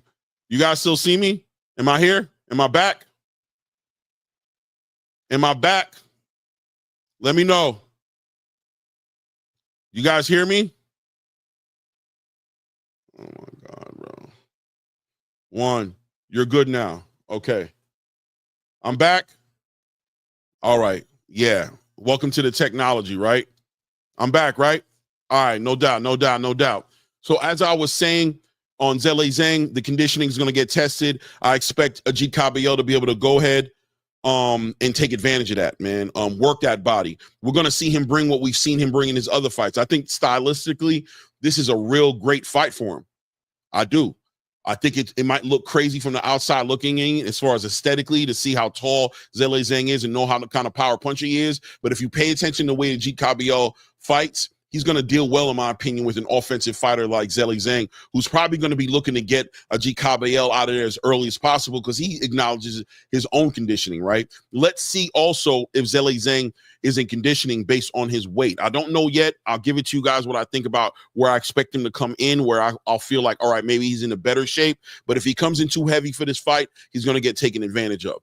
Zhilei Zhang is going to have a lot of work to do in his training camp. Conditioning is better be his top priority in his fight. Losing that weight in a healthy way, but at the same time tapping into that boxing into that boxing pedigree, because Ajit Kabayel is going to test him that way. Zhilei Zhang is going to have to make space in this fight. I expect Ajit to smother him as much as he can, come in there, hurt him to the body, and Zhilei Zhang is going to have to try to use his athleticism, dare I say, to give him opportunities to capitalize on anything open with Ajit Kabayel. So I'm expecting Ajit Kabayel to take, let me see, I got Kabayel beating the Big Bang. If he can take his power. Once, I agree with you, but not only take his power, he's going to force, Zhilei Zhang's going to have to become very athletic, and he's going to have to really up the pedigree to get those shots off, because it seems like Ajit Kabayel understands how to smother that power. He understands that mid-range game is a very effective way, the same way Joseph Parker did with Deontay Wilder, realizing that mid-range game is a very effective way to cripple these guys and test their conditioning and also test their pedigree. And that body work is money in the bank, right? Like Teddy Atlas has said before, it's putting money in the bank. Every time he's letting off those shots at their body, he's putting money in the bank. And usually come about between like the 3rd to 6th round, inside that range, you start to see that hurt them on not only their conditioning, but also on their ability to keep their hands up. And then in that as well opens up opportunities for Ajit Kabayel to capitalize. So that's what I'm looking forward to see happen in that fight. And of course, we've got Floyd and Floyd Jr. and Shakur Stevenson. I'm not going to comment on that fight. I really want to do some more. I don't want to say I want to study the tape. That's not really my thing. But I can see ways. Obviously, I know how Shakur Stevenson can win this fight. But I am interested in seeing how Floyd Schofield Jr. can make something happen in this fight. Right. I think there are opportunities in there for him. I think there's things he can capitalize on, athleticism and things that he brings to the table that he can focus on. And there are opportunities in there to potentially hurt Shakur Stevenson. I don't know yet how, the delivery, his pedigree in boxing is going to make a big difference in this fight. You can't help but lean towards Shakur Stevenson in this fight. But, an interesting fight to say the least. Right. So let's move the topic on. That's the card from what I can tell right now. And we'll see what manifests. None of it is final. From what I understand, contracts are still out there, need to be sent back in, but it is what it is. Now, Jaron Ennis, we spoke about it already, but I wanted to sit on this topic for a half a second with Jaron Boots Ennis potentially moving between 147 and 154 pounds. I think it's an interesting conversation because it seems like Jaron Boots Ennis's fight with Karen Kukudadjian opened up some doors for him potentially, right? Oh, we could talk about that as well, DJ. I wasn't going to talk about that today, but if there's time, we definitely could talk about it because that's coming up like, what, next week? December 7th? Is that next week? Next Saturday? I don't know. We can talk about that as well, Liam Power and Richardson Hitchens. But back to this topic right here, as far as Jaron Ennis, it's a very interesting situation because Jaron Ennis was talking about leaving 147 pounds because of his inability to make the big fights, right? He happens to hold the title, the IBF title. Whenever he's just defending that title, defending against mandatories, he's held to that rehydration clause, right? He can't come in at a better weight, a more natural weight. He has to stay inside of 10 pounds at 147 pounds. And it seems like his last fight with Karen, he acknowledged it a little bit in a post-fight conference, just saying that, the cut was difficult for him. Maintaining the weight seemed to be more difficult for him. And we're talking about a guy who always told the news media, social media platforms that, making 147 was an easy thing for him. But he admitted that there might be some difficulties. It might be a little bit of an uphill battle, him at 147, holding that IBF belt. But look, guys, if he gets into some unification title fights, if he gets to fight against Brian Norman, he gets to fight against Mario Barrios or Miantis Stanionis, if he's able to get those fights and that rehydration clause goes out the way and he gets an opportunity to do what he's always wanted to do, which is unify and head for undisputed. I think that had a lot to do with why Eddie Hearn may have tried to entertain that big fight happening with Virgil Ortiz at 147. It looks like he was trying to keep Jaron Boots Ennis at 147 if he could, because if he goes to compete at 154 for that interim title at 154, he may have to vacate that IBF title. Not to mention the fact that how healthy is it for Jaron Boots Ennis to, I'm not really into fighters going up and down, competing at 154 and then coming back to 147, especially a fighter like Jaron Boots Ennis, who I feel like really is teetering on the edge of having to move to 154, right? Because you got to think, if he goes to 154, his body's probably going to adjust pretty quickly. He's going to feel real good up there. His body's going to get adjusted to being at that weight. At that point, him coming back down to 147 might work against him and put him in a position where he becomes a little punchy, right? I think it's an interesting conversation because it's going to be interesting to see what Jaron Ennis does. The opportunity is obviously there. The contract is not finalized yet. They haven't signed off on it. Eddie Hearn has already campaigned a little bit and put his thoughts into it, saying that he kind of would like him to stay at 147. I'll be honest with you guys. I've been one of the biggest components of campaigning for Jaron Boots Ennis to go to 154. I know that division has a lot of great fights there for him, but at the same exact time, I think that Brian Norman situation, they sold that fight, right? That messy negotiation, Brian Norman Sr. being online on that social media campaign, bringing all that animosity in between the camps, turning this fight into a very personal situation. There's a part of me that really wants to see this fight, right? And obviously the unification thing about it makes it even more interesting, giving Jaron Boots Ennis an opportunity to unify that IBF and WBO title. It does make it interesting. And you compound that with the performance that Jaron Boots Ennis had, it looks like fighters are getting a little bit more confident. They're not having the issue of challenging him. They see ways that they can win, where before that Karen fight, he was not looking human. He was looking, even with the David Avanesian fight, although he was getting hit a lot, he did ultimately end up stopping David Avanesian. It still made him look crazy, right? But Karen made him look human. And it seemed like fighters have come out the woodworks and become way more confident on putting that fight together, on putting those big fights together. So I think Eddie Hearn is realizing it. I don't know how much Jaron Ennis is acknowledging it at this point. I guess the big question is going to be, does Jaron Ennis feel good at 147 enough to stay down there and campaign and unify these belts? Or has he kind of already accepted the fact that he needs to move up? And also the money that's on the table, because if Virgil Ortiz is not going to fight him at 147, which it looks like that's not going to happen, I wouldn't advise him to do it. I can't see Oscar De La Hoya okaying that, right? This is a guy, Oscar De La Hoya, who tried to get in front of Gervonta Tank Davis and Ryan Garcia fighting because he didn't like Ryan Garcia draining himself. I don't think he's going to let Virgil Ortiz, who suffered actual medical issues from it, come down to 147. So if Jaron takes this fight, which is a huge opportunity, is a good argument out there that he should take the fight. The money is there. He's going to make legacy at 154. The big fights are going to be there. He's going to push up his market value, performing on an international stage on a Riyadh season card. So argument is there for him to make the move to 154. But does he come back to 147 if there's an opportunity down there for him to unify? Keep in mind, of course, that also he may have to vacate that IBF belt to even compete.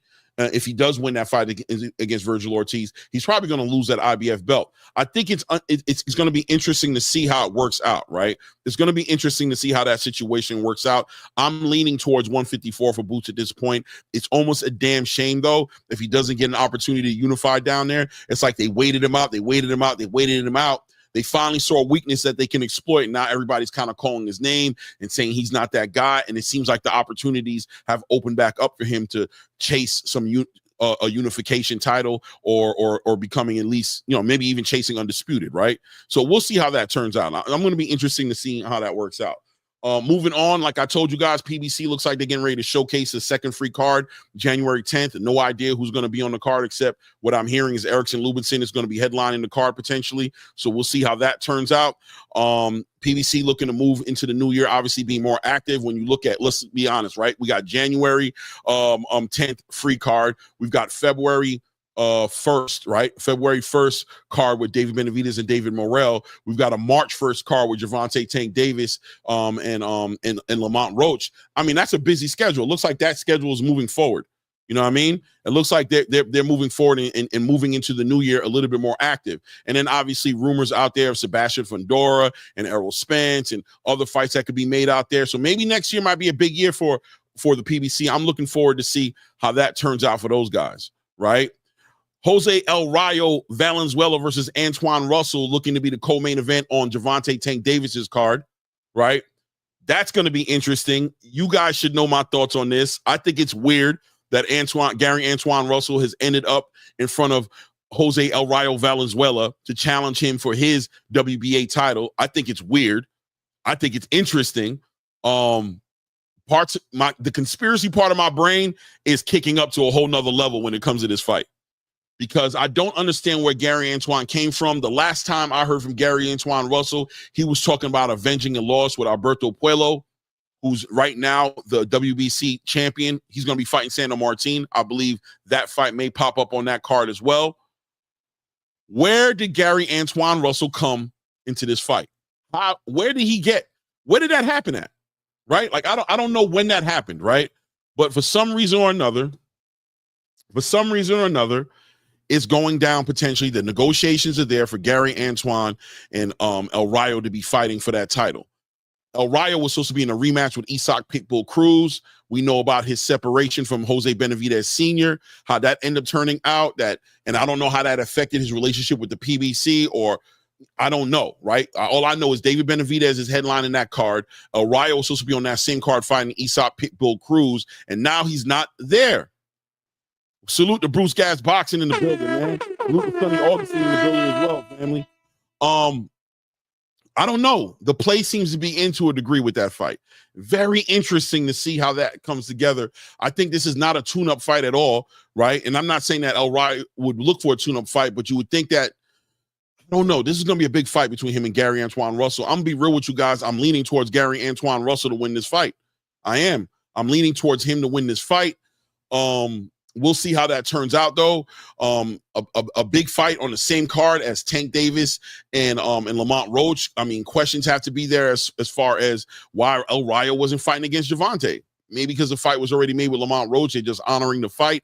I'm not too sure, right? I'm not too sure. But I do think the fight is very interesting, to say the least, to see El Rayo there, the WBA title being on the line for Tank and Lamont Roach, and a WBA title also being on line between El Rayo and Gary Antoine Russell, right? So rumors are going around about Tank potentially vacating a WBA title or making a challenge at the WBA title at 140.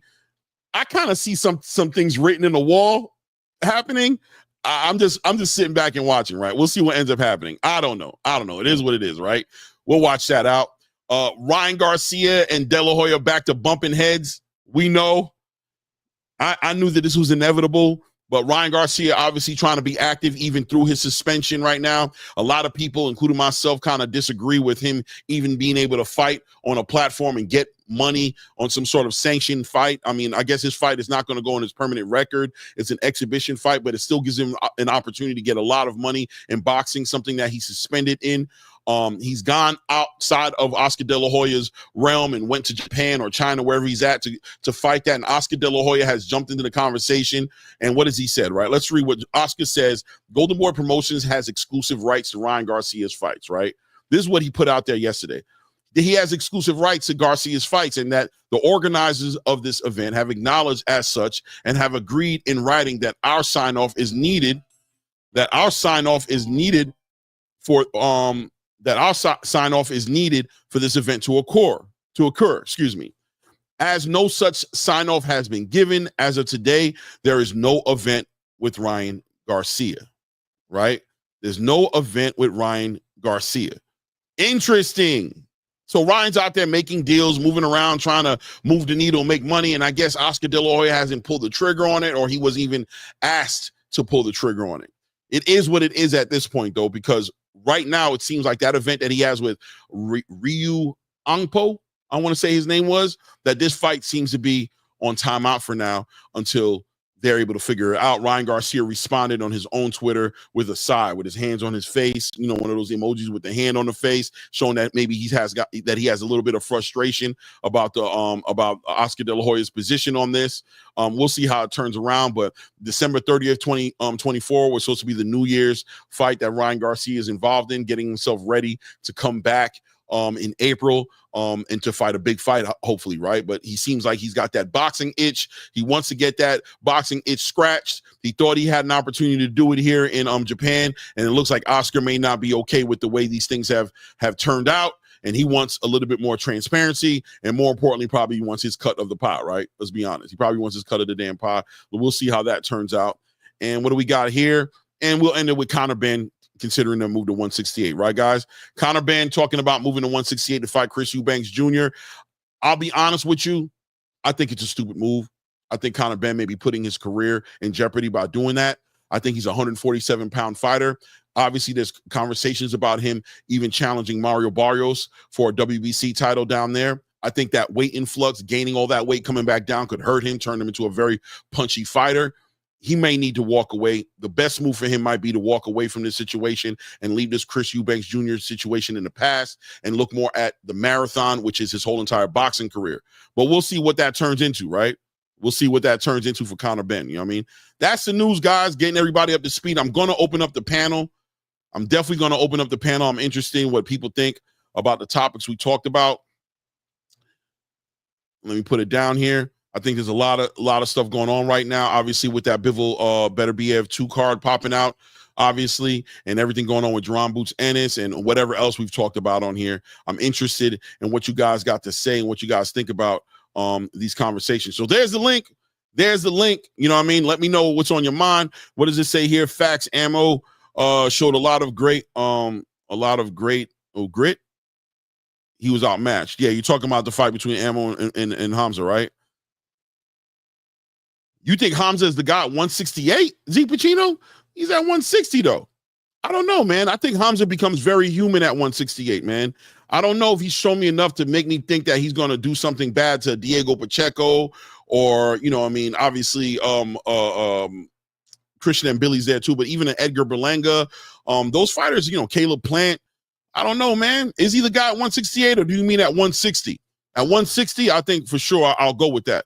But I don't know about 168, man. I'm not gonna lie to you, bro. Shout out to Boxing Hacker throwing some color in the chat here. Said Ryan can get around Oscar by calling the event a charity event and not a boxing match because you can't control fighters on their free time. Oh, maybe that's what he's trying to do. Maybe that's what he's trying to do. But I'll tell you like this, though, Boxing Hacker, you might be right, right? You might be right. Knowing you, Boxing Hacker, as cerebral as you are, you probably are right. How about I say that? You probably are right, right? But I'll tell you like this, man. Everything that glitters isn't gold. Oscar De La Hoya is still Ryan Garcia's promoter. Does you know they seem to have worked real hard to mend all the indifferences they had right before the Devin Haney fight, while open up old wounds and undermined Oscar De La Hoya at this point in your career, knowing that you're about to make your return into the sport and that Oscar De La Hoya, no matter how you want to break it down, is your promoter and has the rights to your professional fights. Why cause that indifference? Why make that an issue at this point, right? I mean, knowing Ryan Garcia, he's driven in a whole different way. He sees things in a different way, and he'll find a way, right, to make himself successful and to get to his money. His likeness is nothing to play with. He's able to capitalize on that and make a lot of money. But at the same exact time, it would seem kind of like a lot of wasted energy to make that an issue at this point, right? Let's see. Cheat said, going back to Zhang and Ajit, I definitely have Zhang. Wow, he's going to have the weight advantage. Okay, he can box and he has power. Ajit is also good too. I mean, I hear you, man. I hear you, Teach. He can box, but he's not as athletic as Ajit. He's older. His conditioning has been tested on multiple times. I've seen his condition tested. I think Ajit Kabiel's body campaign compounds that conditioning issue that he brings to the table. He's just a younger guy. I think it's his time, man. We'll see what Zhilei Zhang does, though, because one thing for sure, two things for certain, he does bring that size advantage. He does bring that power into the ring, and that's something to deal with. But I don't know if his athleticism is going to is going to manifest into what you think is going to manifest. I think Ajit Kabayel is going to smother all that power. I don't know how effective Zhilei Zhang is in that mid-range. He likes that distance. He likes to extend on that right hand. He likes to set things up with that jab. He likes to establish the distance and work that power out. Ajit's going to be inside of this guy's house as much as he can in that fight. And he'll play the distance a little bit, but his distance is going to be, his jab is going to be thrown to that chest and to that body. It's going to be taking the gas out of this guy's tank the whole fight. So how about I say it like this? If Zhilei Zhang wins this fight, it's inside of the first 3 to 5 rounds. If he's not able to get this guy out of there inside of those first 3 to 5 rounds, I think it's almost guaranteed food. I think Ajit Kabayel definitely capitalizes on that and puts him in the worst case scenario. You know what I mean? Boxing Hacker says, that's true, Clay, unless these wounds were never healed, plus Ryan crazy. No doubt, Boxing Hacker, no doubt. You know, Ryan Garcia is always out a little bit of content for Oscar De La Hoya, and those wounds aren't healed, and he just feels like ending it, then that's going to be a problem, right? Like, if this is Ryan Garcia really, and I'm going to be honest with you, Boxing Hacker, I there's always been a part of me that feels like Ryan Garcia's refusal to fight for titles and all that has always been a rebellious action that he's done to rebel against Oscar De La Hoya, right? He's always kind of rebelled in this, understood that if he gets a belt or becomes a champion under Oscar De La Hoya's banner, that he's kind of locked in even for a longer period of time with Oscar De La Hoya. So that catch weight energy that he did with Oscar Duarte, and he obviously brought to the table with Devin Haney, and the way he's kind of refused to put himself inside of a weight class, always saying that it's going to be catch weight fights, I always felt like was a rebellious energy towards Oscar De La Hoya. So maybe there is something there. Maybe that's how Ryan feels about it. You know what I mean? Although I heard Ryan Garcia in an interview yesterday talk about how he was interested in potentially challenging Rayo Venezuela for that 140-pound belt. He said that. And I thought that was interesting because he said he couldn't make that weight anymore. He couldn't make 140 no more, and that's why he did that to Devin Haney. But still, he manages to manifest a conversation about still challenging for a title at 140 and clearly still wanting to be in that conversation at 140 and getting those fights. Henry Garcia, to compound that, spoke about potentially him and Teofimo fighting as well on that return. So was that going to be at 140 pounds, or was he going to fight Teofimo in a catch weight as well? Interesting conversation. Another thing I saw with Ryan Garcia yesterday in his interview was, I'm not going to lie, I kind of appreciated the sober Ryan, right? The sober, laid-back Ryan that was answering questions straightforward, wasn't filling everything up with antics, was giving honest opinions that I could relate to. Some of them I disagree with, a lot of them I agreed with. I'm wondering how much more serious Ryan Garcia is coming into this next chapter of his career. Has he shaken some of those mental health or mental wellness issues that seemed like was kind of conflicting him in those fights that he was trying to put together with Devin Haney and Oscar Duarte and, all those fights where he just looked like he was kind of like paranoid, right? It looks like he was way more calmer and way more, had a lot more poise about the way he was approaching the boxing game. So this clear mind version of Ryan Garcia, can he make a return into the boxing space and get the respect of his peers and take boxing that much more serious, try to get himself his first championship that he's ever had, get into some unification title fight conversations? Are we looking at this new chapter of Ryan Garcia potentially coming back in his return in April? It's going to be interesting to see what he does with this opportunity. Let me see here. Too small, Claimer, but okay. Yeah, we'll see, Teach. You might be right. Listen, Ajit Kabayel is going to be Ajit Kabayel is definitely going to be the smaller fighter in that ring. That's a fact. And, Zhilei Zhang is a giant, and we can't not factor that in. Salute to Tom Moore said in the building. Salute. I got fit.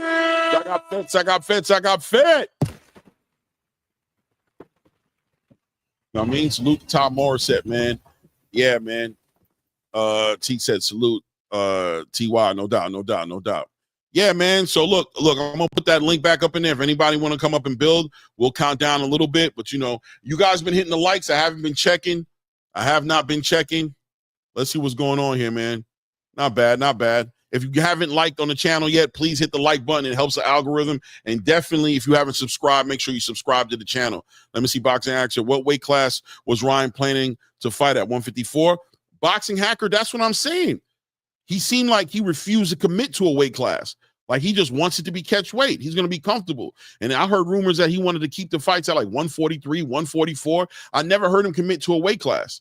You know what I mean? 154 seems realistic. Boxing hacker, I think he should be there. And if you're asking me the question as far as what he's fighting the Ungpung guy at, the Rio Ampong, whatever his name is, I don't know what weight class that fight was going to happen at. Haven't really been paying attention to that fight getting put together, to be honest with you. I kind of just jumped into the press conference yesterday. I saw that I was on, and I jumped in and I saw that, but I don't even know really what the whole entire rules or regulations for that fight looks like. You know what I mean? I don't even know if they're testing in that fight, right? That's another question, right? Are they testing? Is Ryan Garcia coming in there? You know what I'm saying?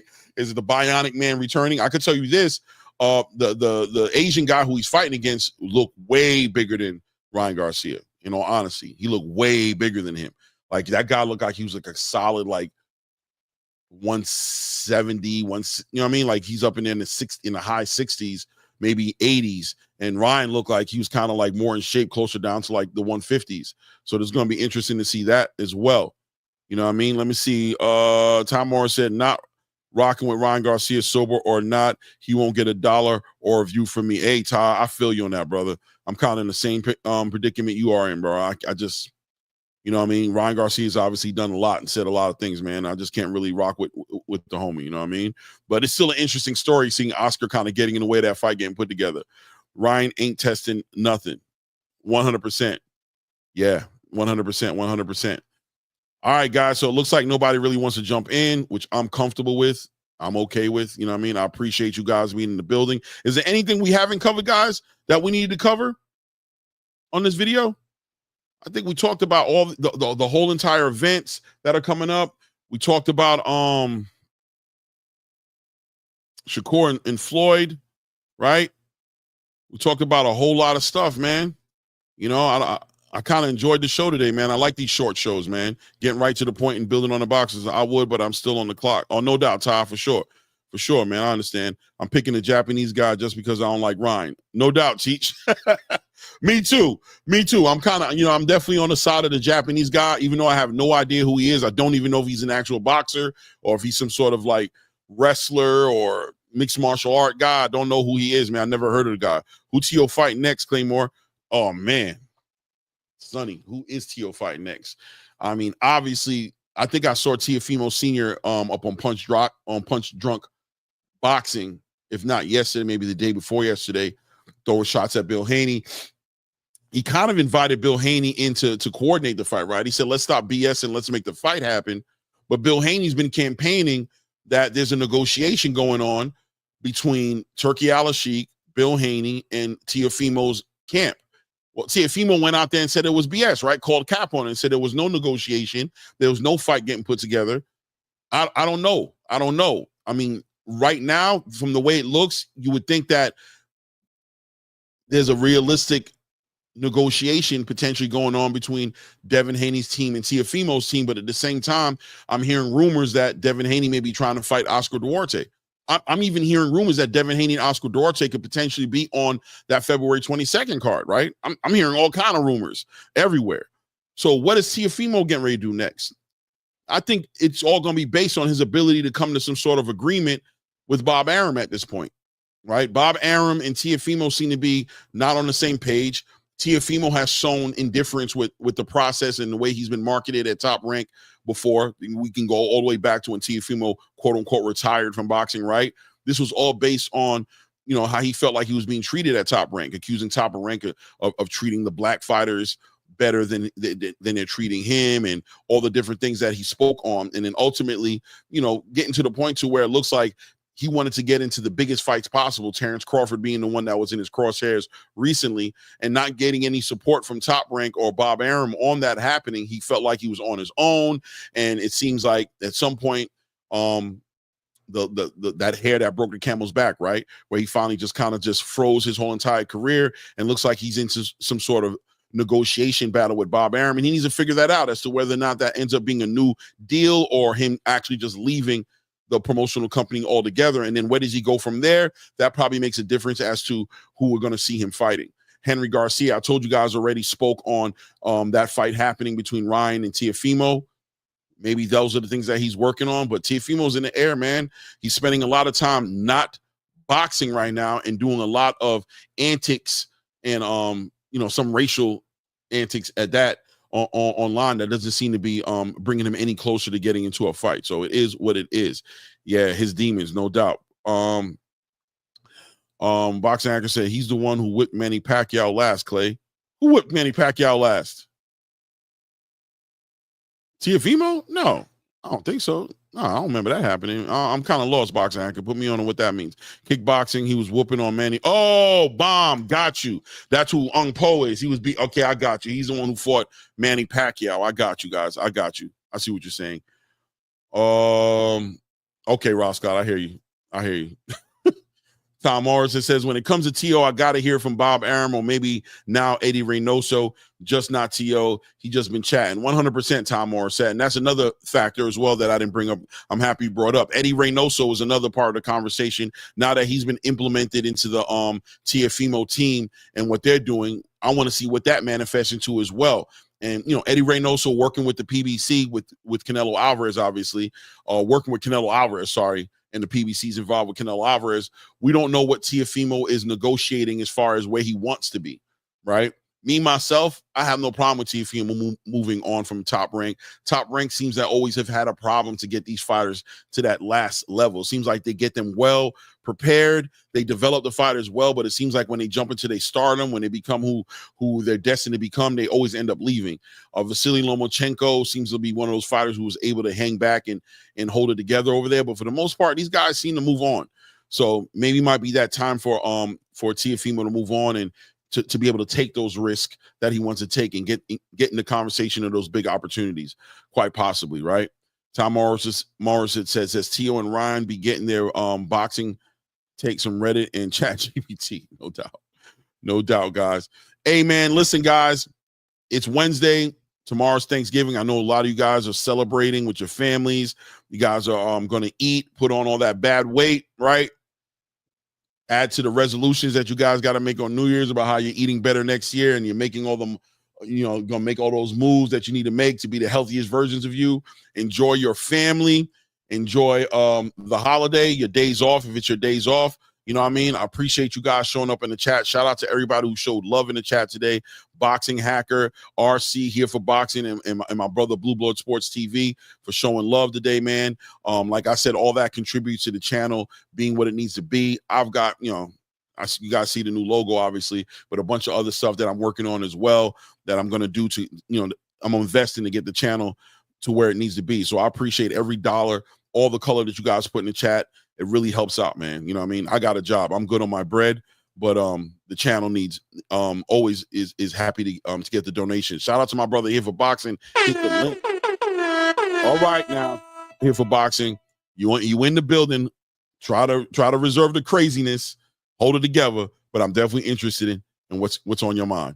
And that being said, he said, as soon as he heard me say pull back on the craziness, he pulled away. He pulled out. I appreciate you, brother. I appreciate you. Shout out to Boxing Hacker in the building right now. What's up, bro? Man, I'm doing good, man. How you doing, family? Pretty good, man. I just came up here to chop it up with you a little bit, man. How's everything? No, everything is good, man. No complaints, man. You know what I mean? Just boxing and regular stuff, man. Getting ready for these holidays, man. Oh, yeah.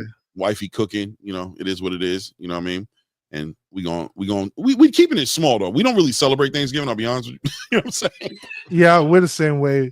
We don't really care about. I feel like turkey's too much bird. I always say like I don't like turkey that much.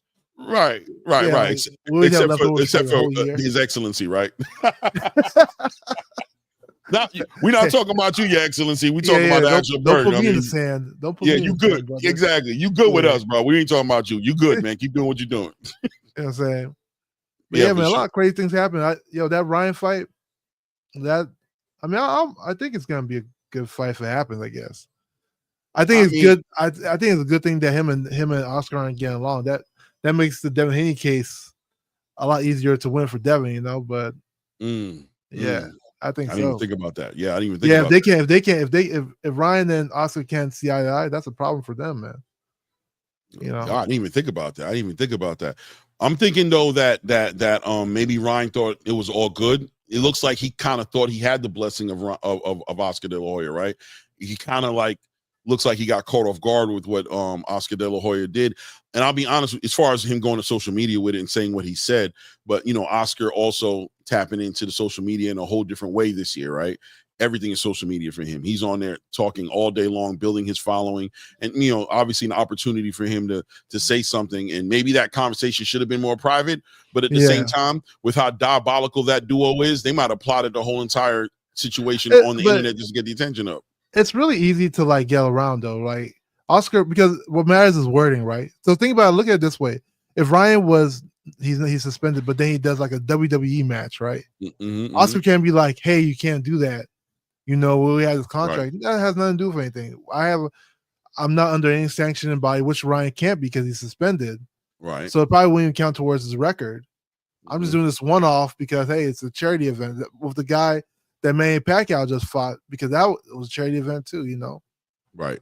But it depends how, but I think what's going to be played the biggest factor is the relationship with the organization that's hosting it and Golden Boy. Like, you know, like, do they want to go that far for it? Like, it doesn't look like it's going to be a big selling fight.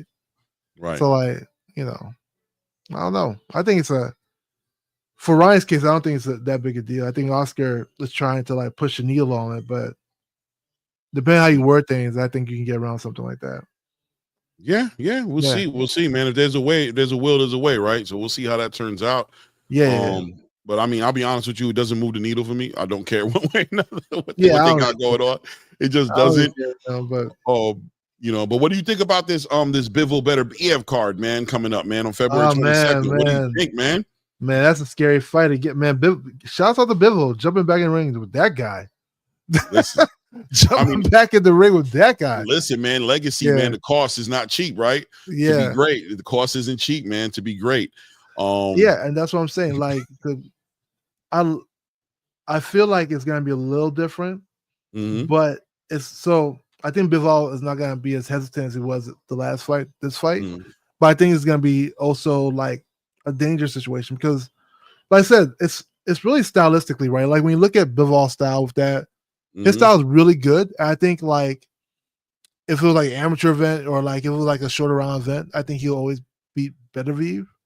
But the problem is that down the stretch, that style just takes up so much stamina from you, you know. And then you have to worry about stamina for that style versus also blocking Beterbiev, who's really flat-footed, so he's not wasting any energy on his legs. Right. All his energy is just coming from punching you in the face, you know. That's literally all his energy is coming from. Right. You know, so like, could he keep up that same? There's gonna be a question: can he keep that same style down the stretch? I think that's gonna be a determining factor. Right. You know. So right, I agree with you. But do you think that, you know, the athleticism?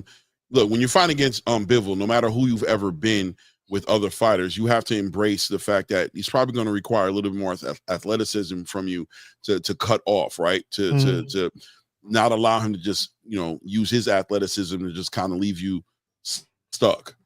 And Beterbiev going into that last fight, coming off that surgery, I think it's reasonable to argue that his athleticism probably wasn't at the top level that it could be. It was there. He was at a high level, but do you think that he could be even rehabilitated more comfortable on his legs? And does that give him an advantage as far as his ability to cut Bivol off maybe a little bit? Efficiently?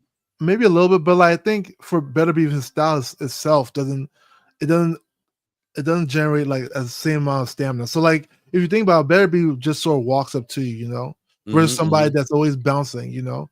Imagine you're fighting somebody, you're always bouncing, the other person just walking, you know. So like the stamina difference is going to always play a major factor, you know.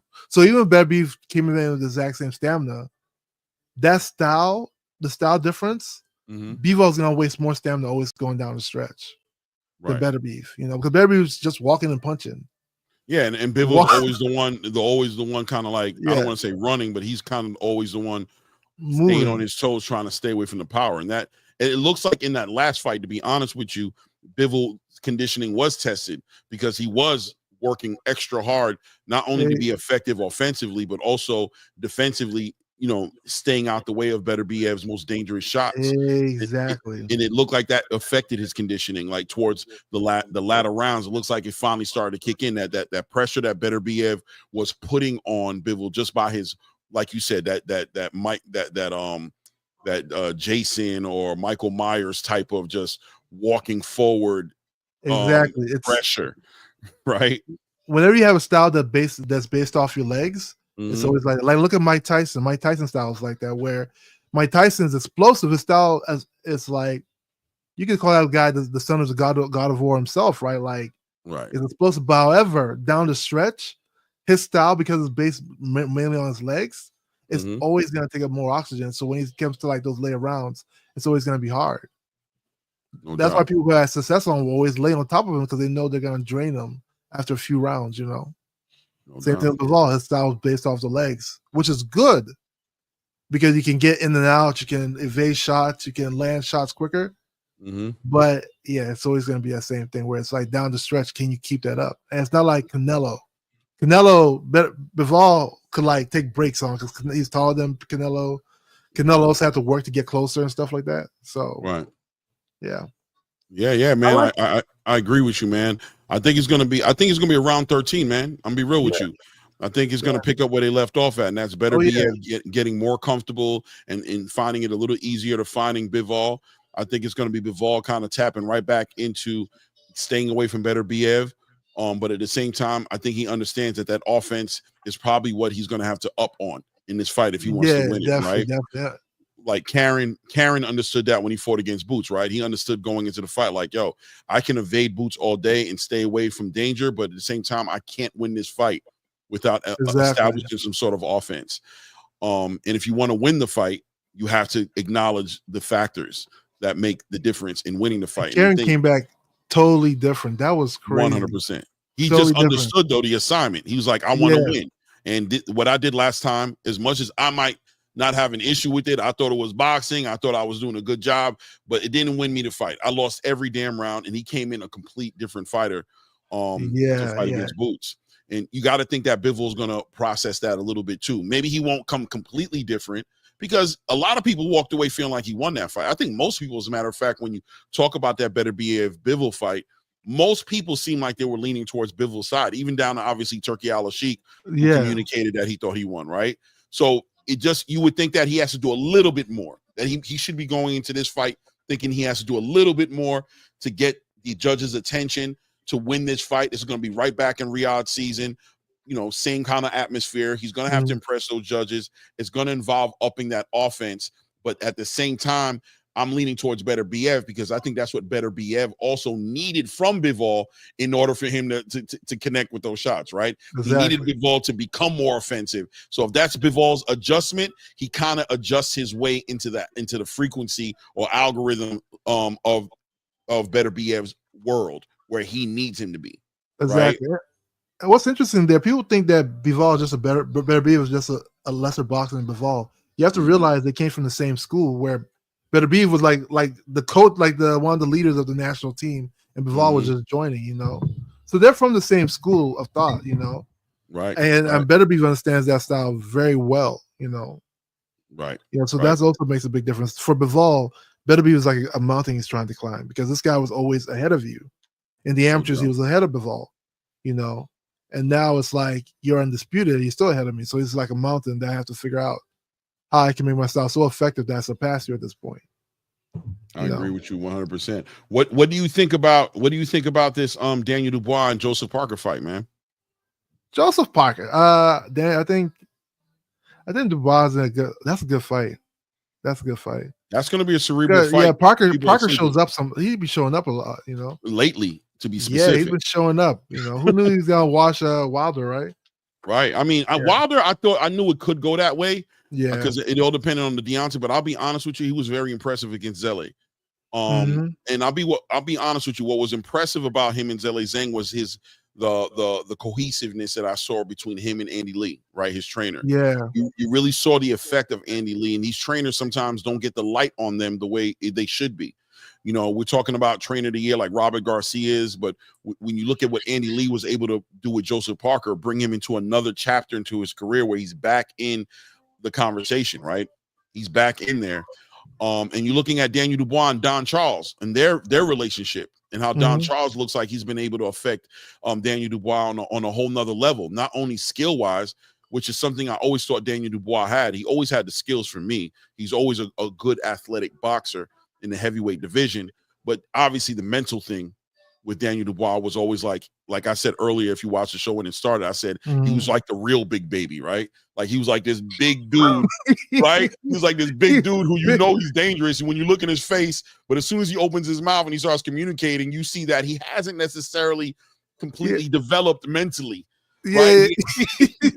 His body kind of left his age, right? Like kind of left his, his body left his right. He's more like that fit the meter, right? It looks dangerous, but they talks really soft, right? Yeah. He was just like, oh man, bro, this kid just kind of didn't get there yet, and it manifested into some complicated situations that he got into. When his heart got tested, he wasn't able to move forward and be that warrior that he looks like he would be. Don Charles and his father looked like they were able to come together, tap into that energy with him, and he became like this fearless gladiator all of a sudden, right? And so he brought the skills came, but now the heart is there, and now it's come together, and it's like, now this Daniel Dubois seems a very formidable opponent for any heavyweight in that division. I agree. Right? So you got to give props to Don Charles for being able to bring that full circle. He made a believer out of me. Listen, going into that fight, Daniel Dubois and Anthony Joshua, I thought Anthony Joshua was going to beat him, bro. I'm going to be real with you. I did too. Yeah. Right? I thought Filip Ergovic landed too many straight right hands in that fight. And I'm like, if Anthony Joshua was able to land right hands like that, I don't see Daniel Dubois weathering that type of power. Because no matter how you guys want to talk about Anthony Joshua, he's got a formidable, potentially one of the hardest right hands in the game outside of Deontay Wilder, right? Yeah. Like he punches really hard. So I was saying to myself, if Anthony Joshua was able to manifest these moments where he's able to land these right hands similar to how Filip Ergovic was able to do it, then I expected Daniel Dubois to be in trouble in that fight. But look, he made the adjustments. He boxed. He had the better jab in that fight. He had the better right hand in that fight. He did everything I thought Anthony Joshua was going to do. Daniel did in that fight, right? Exactly. And it was just amazing on what Don Charles has been able to turn this kid into. And at this point, it's hard for me to bet against him, bro. Like he's turned into a fighter to where you're going to have to beat him to show me that you could beat him. I think a Usyk rematch with Daniel Dubois would be good. 100%. Yeah, I think that would be. But you also have that monster in Bakoli who punches with the spirit of his ancestors in his hand. That guy is also something different. Yeah. Yeah, he's going to be a factor in this fight. I think he's coordinating a fight right now with he doesn't have no fight right now, right? Who's Martin Bakoli? Because he was supposed to be negotiating with Ajit Kabayel. Zele Zeng already ducked him. Who? That guy's a problem. I mean, I was surprised. The guy was coming into the press conference with Hawaiian shirts. I said he's not no problem. That guy's a damn problem in that position. Yeah, he's high risk, low reward, unfortunately, right? Super high risk, maybe no reward. Right. So it's like, why? Why should I fight him? Why? That's what comes to your mind. Dangerous. As soon as he comes across the table, the paperwork with his name on it, don't let the Hawaiian first thing you're asking is why. What do you mean why? Why should I fight this guy right now? For what reason do I fight this guy right now? But yeah, I don't know. I'll have to lean towards Daniel Dubois, and not because of some kind of weird triangle theory, but I just think he just has a little bit more momentum at this point, especially with the AJ win.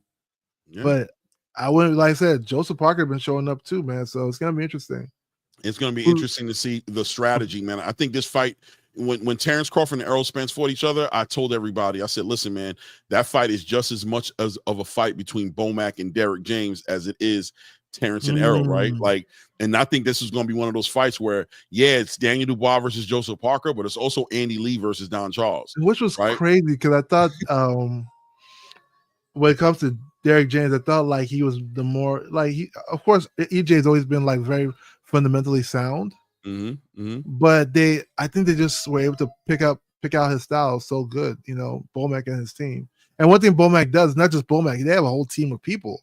Like some people work on angle, some people work on speed, some people work on just strength. So kudos to Bomac for not, I think that's the downfall for Derek James, where he's the coach for all these fighters, and they're all top level fighters. And can you really do it all? I think that became a question in that thing. You gotta train Ryan, you gotta train Frank, you gotta train Earl. Can you really do it all?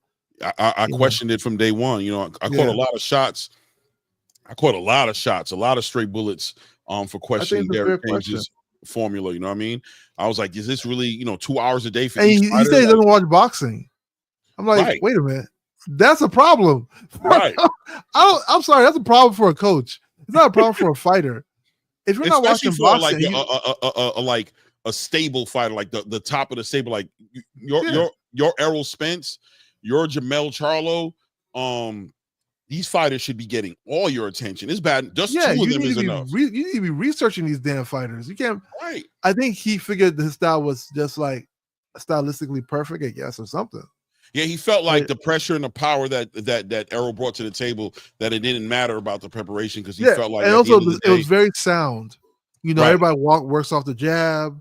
Right. They try to do everything correctly. Mm-hmm. I think the only thing was there, like, I guess the work with angles. Mm-hmm. But correct to Errol had a problem too in that fight stylistically, because he kept dragging his back foot. So when he threw his jab, which he used to never do, like his back foot would be still a little bit away. So he would just seem like a lot really off balance against Clarence Crawford. I'm gonna call him Terrence. Terrence Crawford. I don't know what I'm saying right now. No doubt. Yeah. No, I agree with you, man. It ended up being an issue though at the end of the day, and obviously, they end up going their separate ways. But yeah, man, I think that's going to be an interesting fight. It's going to be war of attrition. It's going to be chestnut checkers that night between Dubois and Parker. How do you feel about Beterbiev and Bivol not being the potentially not being the main event on that card? You think that's fair to put Daniel Dubois and Joseph Parker as a headliner, or do you kind of have any issues with it? Hell no, they should be. Hell no. That was like the fight of the century for that weight class. Of course not. Yeah, I understand why they did it though. I'll be honest with you, because I just know that Turki Al-Sheikh is here for the heavyweight division, right? Like that's what he really came into the game trying to affect. So I would expect him to put on a fight like that as a headliner. But be real, like if they were gonna headline something, like, it'll have to be Daniel Dubois versus like Usyk 2. Yeah. Salute Hoodrich. Salute. More than, even though, and it's not to say that Joseph Parker isn't lit. He's a really good fighter, but it's just as far as his stardom and his star power and everything. You want somebody to be like a big headline fight, something like fight of the century type thing, right? He seemed like, look, Daniel Dubois performed in front of 90,000+ people inside of Wembley Stadium. He had that awesome "Are you not entertained?" line in there, shook the place up. The whole building went crazy. You know what I mean? He's showing some star qualities, right? As much as he's still developing and his ability to be social, he's participating more in these conversations. When the mic gets in front of him, he's trying to say significant things. He's trying to get his, he's trying to get his image up a little bit, and it's entertaining to watch. To be honest with you, I'm real proud of Daniel Dubois. I'm really loving what I'm seeing from him. You know what I mean? And he's trying to say things. He's being articulate. He's showing that he's an intelligent person and that he can sell a fight. You know what I mean? Who he reminds me of? From UFC, what's that guy? John Jones. Not because of the way they fight, of course, but like the way he talks versus the way he is in the ring. Mm-hmm. John Jones is like a killer in the ring. They hear him talk. Like, yeah, guys, right. It's like really like educated, calm, cool, calm, a collective brother. But then when you see him fight the ring, he's like, it's funny you bring up John Jones, right? You're bringing up John Jones, right? Yeah. And I'm gonna say like this: in the beginning, I think John Jones was closer to what you see in Daniel Dubois, right? In the beginning for John Jones' career, he was a little humble. He was very respectful, but he would defend himself and say things, what his aspirations were for in the MMA world. But today, John Jones is evolved into an arrogant, sometimes heel, sometimes a heel. Sometimes, you know what I mean? Like John Jones is like on a whole, his ego is in a whole nother level right now that Daniel Dubois, his ego is like, it's like bulletproof. It's skyrocketing. Right? It's crazy. Like with the stuff he says. And shout out to John Jones, still a big fan of him. In my opinion, probably the most dangerous man on the planet, bro. I'm gonna be real with you, right? He's a dominating force of nature, and that's just a whole nother conversation. But Daniel Dubois seems to be in the infant stages of his ego of him catching up with his own ego, of his confidence, and the way he's communicating to the space. He's more so like, listen, man, there's still a humble part of his nature where he's like respectful. He hasn't hit that entire, like, you know, I'm beating everybody. Nobody can't see me. You know, like that Mike Tyson. I'm impenetrable. You know what I mean? You know what I mean? Like that deep, that conversation. Oh my gosh. You know what I'm saying? Eat his baby. Like, he's not there yet. You know what I'm saying? My style's impeccable. Yeah. You know what I mean? Hitting you with those words and let you know I'm just different. You know what I mean? God. Letting the world know I'm cut from the cloth of great Alexander the Great. Yeah. You know what I'm saying? Like that different conversation that he's on. Daniel's not there yet, right? So I'm not going to compare Daniel to John Jones, because John Jones is on that type of time right now, right? That's where he's at. Tyson was a different thing, man. That guy had a squeaky voice. It was saying some crazy shit. But he had that squeaky voice, but it was all fear though. Like when he spoke, it was the most anonymous squeaky voice of all times. Yeah, like you took him dead serious. You did not play with him. You believed every word that came out of his mouth. You knew it was an issue. If his voice held no weight as far as that guy's not is somebody to play. You feel like everything he said, he bet that shit. Like, I'll eat your kids. I'm like, bro, don't bring your kids to the fight. Yeah, don't bring exactly. Leave your kids at home, bro. I don't know what that means. You know, leave them at home, bro. They're in danger if Mike's in the room. He's giving you all the heads up he's going to give you. Don't bring your kids. You know what I'm saying? How are you feeling? How you feeling about this whole Claressa Shields debacle that's happening? Oh man, dude, I finally tapped into that conversation yesterday, right? I didn't know what was going on. I was just hearing it from third-party sources, everybody giving me their opinion. So I finally tapped in to Cameron, you know, speaking his part of how he felt like the things developed. And then, you know, I heard Claressa Shields on some recordings kind of speaking on the way she felt like things developed. I'm going to be honest with you, man. I think Claressa has legitimate argument, you know what I'm saying, as far as the accolades are concerned, as far as the respect, as far as the boxes that she checks in comparison to the boxes and Amanda Serrano checks. You know what I'm saying? I get where she's coming from, but I do feel like, man, listen, man, sometimes you gotta leave things where they are, bro. And Amanda, this is not the right, like, Amanda Serrano's being celebrated. She was part of a great event. A lot of people thought she won that fight. You know, Jake Paul gave her a huge platform to perform on, and out of, you know, no other females got to perform on that platform. I mean, Shadeja was on there as well, but you know, in so many words, it could be argued that they were the headliner of that card as far as legitimate boxing is concerned, right? Like they were the fight on that card, like they were the boxing event on that card as far as the competitive nature of boxing and what the boxing space can respect as legitimate boxing. Yeah, that's sort of. I don't know. I think it was people didn't respect the Jake Paul Mike Tyson fight. They just they came to watch. It was a spectacle. Yeah, but people came to watch the fight, so I think it was always them that was selling the fight. You know, I do agree. I mean, they sold the fight, but it was like Amanda Serrano and Katie Taylor seemed to be the best fight. They were the best fight on that card. And it looks like the argument was there that they were trying to make them the headliner, that Netflix pushed back at that and said they didn't want them to be the headliner. But everybody kind of like felt like, how in the world is this not the headliner fighter? How is Jake Paul and Mike Tyson headlining over an undisputed title fight, a sequel to a Fight of the Year candidate fight the year before? How is this turning into this situation? I think, look, at the end of the day, Amanda Serrano and Katie Taylor, in my opinion, cannot take the props for 50 million, 65 million views, bro. Facts. They didn't come there to see you. They came there to see Tyson and Jake Paul. And to compare that to Claressa Shields' argument that she actually headlined her own card, you know what I'm saying, and brought in over 1 million views, that's more of a legitimate case as far as, you know, GWOAT status energy than what Amanda Serrano and Katie Taylor did. I think that's an official, real argument. That's not superficial. 100%. And you know, just to piggyback off that, right? I always say this, and I've said this in a different channels before as well. Like, I hate to use the race card thing, but to me, it's always been a race issue when it comes to Shields. When you look at that initial issue, right? So first off, the whole thing started with not even this fight. It wasn't Taylor versus Serrano 2. It was actually, I think it was Taylor versus Serrano 1. Where Cameron came out and said that Amanda Serrano had the most watched women's event with 1.5 million views, right? Right. And then Claressa Shields said no, it was her and Savannah Marshall who had the biggest event with over 2 million views. So Right there, that's a fact. It's not even an opinion. It's not a question. Cameron misspoke on that situation. However, Cameron never came back to fix the situation. He never came back and said to the general public on his platform, "Hey, I made a mistake. We had to give a shout out to Clarissa Shields because she was the one who did that." But the other ladies did well as well. Now it comes till today, after Serrano versus Taylor 2 happens, he comes out and he like throw the jab at like Clarissa Shields saying, "Hey, now you need to catch up." So wait, so you can talk to me now because you're saying that they got these many views, but when I corrected you, you didn't say nothing to nobody, Right. You just let that hang in the balance, And what Clarissa Shields says is right. Let's keep it all the way 100.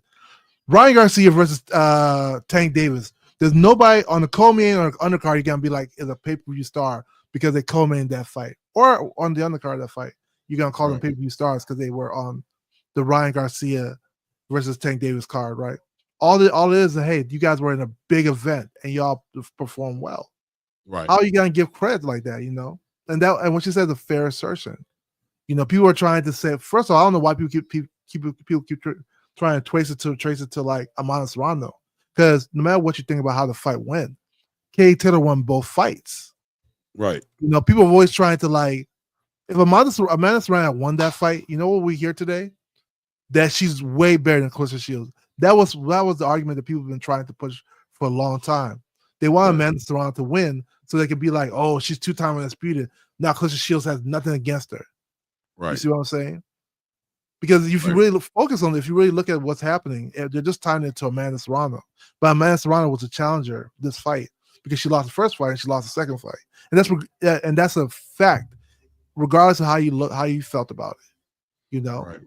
And so, and it's not only been these situations. The GWOAT, everybody knows the iconic GWOAT. It belongs to Clarissa Shields. That's her handle. Just like it's like another fighter taking TBE for Floyd. That's his handle, So when you take it and then you try and then you act like you don't know what's happening, why are you upset because I'm using GWOAT? Come on, you know exactly why. And for me, I don't like when people do like that. Like Amanda Serrano, don't get me wrong, she's a nice person. She seems like a nice person, whatever. But I feel like she plays the good girl role a little bit too much, like she doesn't know what's happening. You know why Clarissa Shields doesn't like that. You know that for a fact. You know what Clarissa Shields trying to say, but you're gonna be like, oh, it's just women's boxing. I'm just, I'm trying to win. I'm not trying to copy. Come on, girl, you know what's happening. I agree. And you also had the Layla Ali situation that happened, right? People will blame Shields for the Layla Ali situation. No, I tell people all the time, like, yo, Layla came for Clarissa, bro. I don't know how you guys seen that. She straight came for her for no reason. Exactly. But ask most people, they'll be like, oh, Clarissa was the one that was hating on Layla. Hell no. Hell no. Clarissa had mad respect for Layla before that. She was celebrating her. It came out of nowhere. Yeah. It came out of nowhere. Layla Ali came on the Breakfast Club and said, if I came back to boxing today, I'll whoop anybody today. Clarissa Shields is like directly at her weight class. So obviously when she said it, it was completely directed at Clarissa. Layla Ali has given props to Taylor and Serrano, never to Clarissa, a sister. And like I said, I hate playing the race card. But at the end of the day, it's like, I guess you could say Chavez not giving credit to Canelo, right? But at the end of the day, but you see Clarissa's doing all these big things, but you never say anything positive about the sister. You'll say things positive about Katie Taylor, Amanda Serrano, but you never say anything positive about this woman right here who looks up to you. Right. Like there's always been a thing with Clarissa Shields, and I feel like she never gets a fair shake when it comes to these situations. No, I agree, and I think I think everybody understands. I think everybody understands that that there's shots being thrown, right? Underhanded shots are being thrown at Clarissa to a degree, and I agree with you on the fact that once that GWOAT gets brought up, that GWOAT status, everybody knows that GWOAT status involves Clarissa, right? Like Clarissa invented the name, so if you start talking about somebody's quote unquote the real GWOAT, then you're kind of throwing shots at Clarissa Shields, trying to knock her status of what she's called herself, the name that she's invented. You can't avoid that, right? I would just they patented she patented that name before 100%. The Jake Paul fight. Yeah, did you hear that? Yeah, just because 100%. they wanted to use it. that's how crazy. That's the crazy work they were trying to do. No, I agree 100%. I just wish that Clarissa Shields would try to find a way to embrace, you know, like celebrate the use of the word. The use of the word as a, almost as a, like a what's the word I'm looking for? I'm looking for this word right now. God, when somebody's kind of like giving a compliment, what is it I'm looking for? Kind of like a I don't know, just sort of a celebration. You know what I'm saying? Like a word of like when somebody else uses it, kind of like flattery a little bit, right? You know what I mean? A little bit of flattery to be like, you guys have taken this word that I've invented and actually use it as a legitimate word to describe female boxers that are achieving greatness, that are doing great things, right? That you're using that and maybe join a little bit to kind of like celebrate with Amanda Serrano, with these fighters, and be like, girl, you a GOAT, man. You a GOAT that night. You did some GOAT. Use the word in a way to where you're not limiting it and making it only about you, because you're not going to win that war. Like every time you try to approach this conversation in this way, every time a female boxer achieves something great and the crowd or the commentators or whoever is celebrating that fight is like, man, that's GOAT status right there, man. That's a real GOAT right there. Like using that word and you're attacking it saying that's not GOAT. I'm the GOAT. There is no other GOAT. Stop using it for everybody else. The space is just going to push back. They're going to push back at that.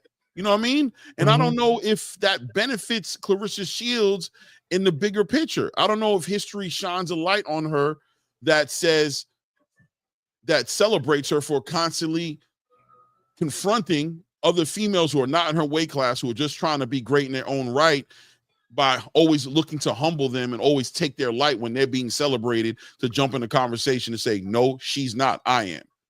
I don't know. It's a hard call, right? My only thing is that it's not on the same level as those other girls, So like the thing, like I said, Clarissa Shields is a black woman, a very outspoken black woman. You understand? And whenever you have outspoken black fighters, they normally get hate, like a Floyd Mayweather type, like very outspoken. Muhammad Ali, before he passed away, when he was actually fighting, people Hunter Young, maybe, my bad, but Hunter Young, maybe, bro. I never thought of it like that. Maybe. But go ahead. She said what she said was because Shields said she was a GOAT. Even Floyd wouldn't say he was the GOAT. Floyd did say he was a GOAT. What do you mean? Yeah, he said he's TBE. He's TBE, the greatest of all time. Right. Yeah. But maybe that's why Layla responded. Maybe Clarissa's saying that. Maybe Layla took a little bit of personal offense to it. Maybe she felt like, I don't know. Maybe I don't know. If she looks at that as something that set it off, I think Layla, like I said, I think it was like colorism thing going on with Layla, man. Like I said, she gave props to the real deal. Did Layla not think she was a real deal? Like, she gave props to Amanda Serrano. She gave props to all the non-black fighters. Right. Never to the black fighters, To me, and I don't know, man. And Layla was capping a lot. Like, okay, then you feel that way. Shields said, get back in the ring. Let's find out. Since you said you can do that. She never got back in that ring. That's for sure. Right. That fight was never going to happen again, And when I see somebody talking about when she was calling out a man, I never had a problem for calling out Keith Thurman. I never cared about that. Like, if Clarissa Shields fights Keith Thurman today, it's not the first time a man and a woman fought. Freaking Lucia Riker, who used to train with Freddie Roach, she fought a man, She lost, but I mean she fought a man before. It's happened. It's not, to me, it's not a big deal like that. I don't know why people get so offended by her calling out a man. At the end of the day, Clarissa's a fighter. That's whatever attitude you see that she has made her who she is today, which is a 2-time Olympian, a multi-time undisputed champion, the heavyweight champion. That attitude you see her have, that's what brought her here. Her feeling like she can beat the hell out of anybody that steps in her, whether it's a woman or a male, that's what got her to where she is. So I don't have a problem for calling out, man. I don't know why people are so like hard up on it. Like, oh my God, it's like an insult to manhood. What does it do to your manhood? She just called out some man for a fight. Nah, I thought that, I ain't gonna lie, I had issues with that. I mean, I ain't gonna lie, I thought her calling out Keith Thurman was just kind of like, man, it's just a bigger conversation, man. Like when it comes to stuff like that, and I don't want to get into that kind of stuff on this channel necessarily, but I'm going to say that our demographic, there's been a lot of preconditioned social, Hold on one second, conditioning. Clay. Keep cooking, all right? Hold on. Oh yeah. Our demographic, and I'll just keep it 100, just the black experience in America. There's been a lot of division inside of the home, inside of the family structure, inside of the, just the women against the men type of thing. You know what I mean? And there's a lot of deep settled issues in there when a woman feels like she wants to get into a combat situation, a hand-to-hand combat situation with a man.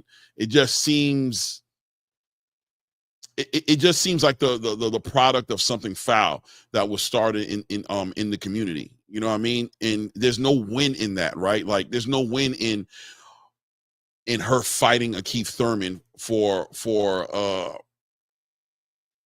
I don't want to get too deep into it. I'm just going to say that at the end of the day, I don't see any reason or scenario outside of survival that a woman should ever be in a situation where she's trading hands with a man. Right? There's just no reason for that ever to happen, in my personal opinion. You know what I mean?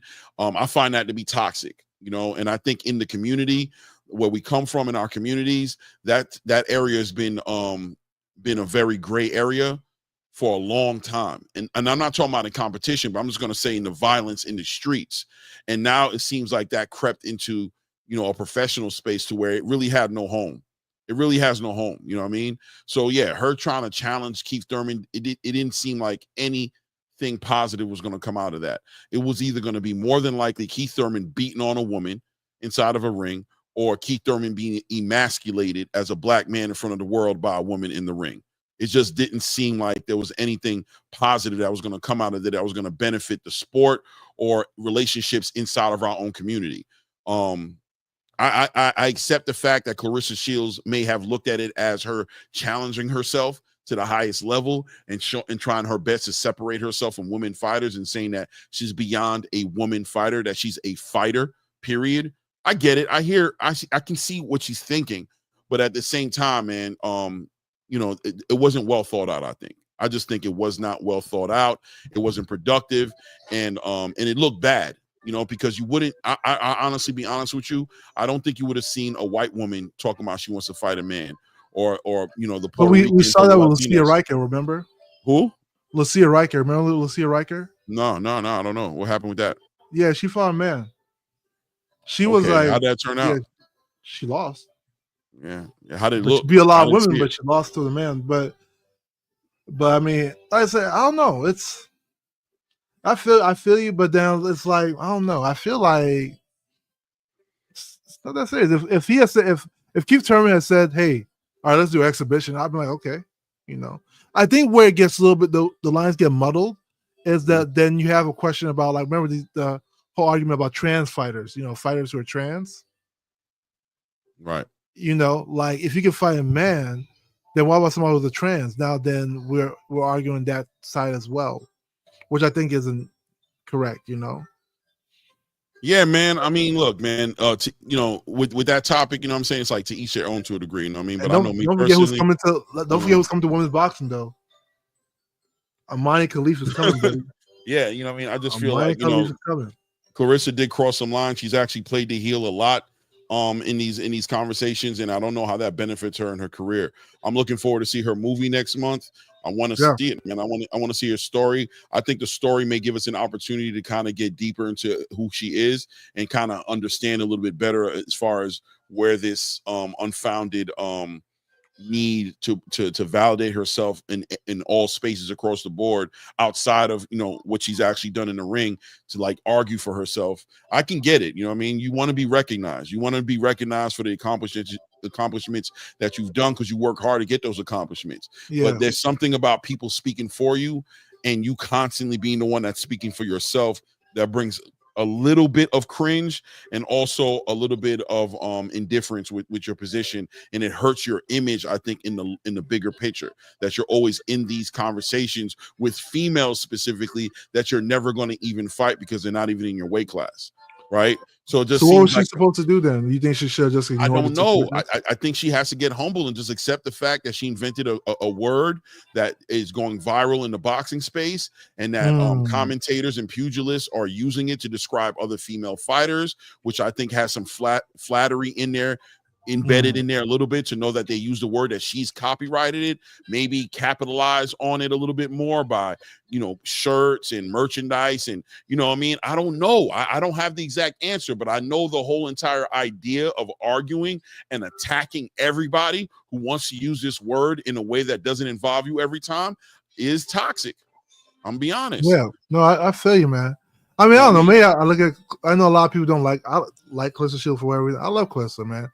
Like she's well within her right. Like you've made some legitimate arguments that I cannot push back at. Like the things you said today were I can't push back at them. I'm not a dumbass. I just can't sit here and be stupid, right? Yeah. I got to be intelligent and acknowledge that you put. She said, she's saying things that are accurate, and she speaks very accurately. Like, they just, but they the just ears is falling on bad ears.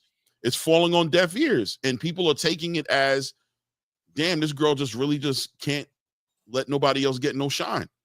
You feel me? I don't know, man. I feel like, you know what's on the realm of? It reminds me of, and I don't know, people. No, I bet you nobody draws this comparison of when like they used to say like what's his name, Terrence Crawford and what's his name, Lomachenko. Remember, like Lomachenko had like 11 wins, and they'll be like, let's say Lomachenko had like 11 wins, and they'll be like, he's the greatest fighter ever over Andre Ward and Terrence Crawford. You remember that?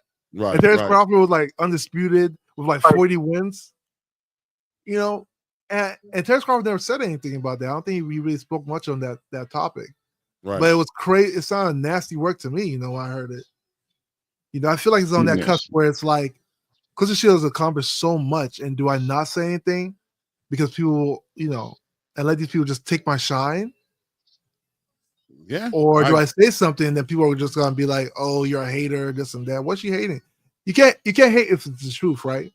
It's the hate though if it's only coming out when somebody else is being celebrated. You understand what I'm saying? But what if they're celebrated for something that I did? Right. I'll say like this: Amanda Serrano wasn't being celebrated for what Clarissa did. She was being celebrated for what she did. Right? What did she do? She lost the fight. Yeah, she lost the fight, but she's being celebrated. She's being celebrated for her performance. She's being celebrated for what happened in that ring with her and Katie Taylor. Whatever it is, whether she lost. Amanda Serrano gets celebrated more than Katie Taylor. Funny enough, right? Right. Weird. They love her. It's New York too. Don't forget that Cam is Harlem. And Amanda, I mean, it is what it is. Like, I don't know. You know what I mean? It just is what it is. What's up, Ray, man? Yeah. No, absolutely. Yes, sir. Salute everybody. Sorry I'm late to the party, but Boxing Hacker. I have to tend to agree with Clay here. Here's the thing. Let me put a little perspective of my points out there. So you're saying that she's being celebrated for the things that someone else has done. I'm imagining you're talking about Clarissa Shields. What is she being celebrated for? Because if I'm not mistaken, she was the first women's persons to go out there and make the accomplishments that she did as well.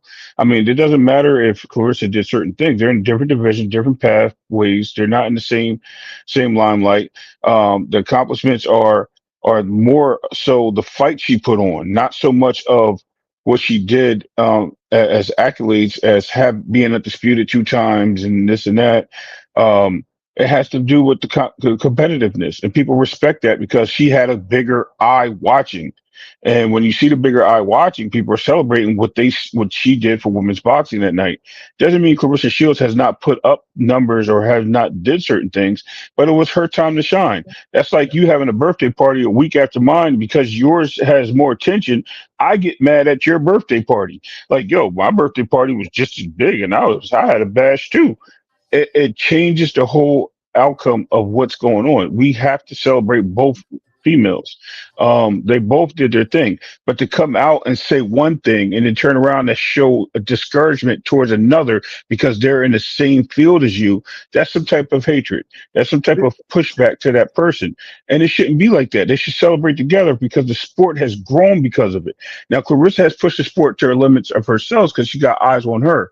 Now you have other people in the small division that pushed it up. We already had Alicia Bargardner on a pre-network Tubi, whatever it was, doing her own thing. We don't even look at that. We make fun of her for being on there, but she broke out of her ways to go out there and do it herself. But they make fun of her. She got mad at Alicia Bargardner at one point. Alicia Bargardner had to come back and argue her. It seems to be a pattern with Clarissa Shields constantly getting at the other stars in women's boxing, and if you ask me, there's some situations there, and even the men boxers that actually had some success, she seems to get at it a little bit and talk about she wants to fight men. You never heard another female boxer say she want to go in the ring and then chop dudes' heads off, bro. Pause, and knock them out. Like, it's crazy. But so I mean, go ahead. But here's the thing, Ray. So when it comes to what Clarissa's saying, she speaks very accurately. That's what I was trying to explain to Clay. So she never said that they're bad fighters or their fights weren't like that. When it came to the mouse around Katie Taylor, she's like, hold up. You're trying to call yourself, they're calling you the GOAT. No, that's my handle. Just like somebody's taking TBE. No, that's Floyd's handle. Objectively speaking, that's her handle. She's not saying that, okay. Hey, did she register that trademark? Did she register the trademark just for her? No, right? Is it just she did. She registered it. Okay, yeah, so is the GOAT the only person? She the only person to ever say she the GOAT out inside or outside of boxing? 100%. So 100%. You don't see Clarissa Shields calling her the real deal. You know, like it's patent for her. You see what I'm saying? And they know that. So like when Jake Paul said initially, he knows who he's targeting. Jake Paul knows who he's targeting. Okay, well that's what he's targeting, right? But we're talking about what Jake Paul's doing as opposed to Serrano or Amanda Serrano. She's not going around saying that. She says she appreciates it. Yeah, but she goes, you know. So here's the thing, right? She's not saying anything bad about Serrano. She's just saying that belongs to me. It does. When she talked about the events, she was actually correct. She's saying, hey, I was the most viewed women's boxing event. You don't give the credit to the undercard. You never do. We don't do that. Like if we did that, then everybody that's been on Tank's undercard will also be considered pay-per-view stars as well. We never do that. Everybody that was we will call them pay-per-view stars. I don't know, man. I don't. She might have been the most. If she's the most viewed event, that's fine. That was the most viewed boxing match by a women's boxer. Unfortunately, it's the facts are the facts. You're not going to dispute it. And so she's not. What I believe wholeheartedly, and I want to bring Coach Eddie in this conversation because he's sitting here patiently. But I want to just say that wholeheartedly, I believe that everybody involved in this argument has a legitimate space that they're coming from. There's an understanding that Cameron A is a casual boxing fan. He's not aware of all these records and the significance of the GOAT thing and all that. He's just accepting the word as a female version of a GOAT. He sees what Amanda Serrano accomplished. He looks at the amount of viewership that she was on a platform that did over 65 million plus views as far as Holmes is concerned, and he's looking at that as a big milestone in boxing, and that those were the females that were a part of that event. So he's celebrating Amanda Serrano on it. He's not completely educated or up to speed with how relevant it is in comparison to Clarissa Shields headlining her own card. And people can push back at that as well. It was in England. It wasn't in front of her home fan base. It was really the England fan base who's always celebrated boxing at a high level. She was part of, she was headlining the event just like Clarissa. Not Clarissa. I'm sorry. For Sarah Marshall. What was it? Something Marshall. Whatever the girl's name who she was fighting against, right?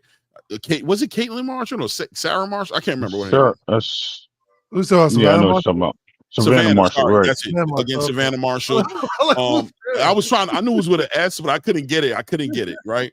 But Savannah Marshall, Cameron's not aware of these things, right? He's just not, and he's not a person who's sitting there trying to be the most. He doesn't know about that. He didn't understand.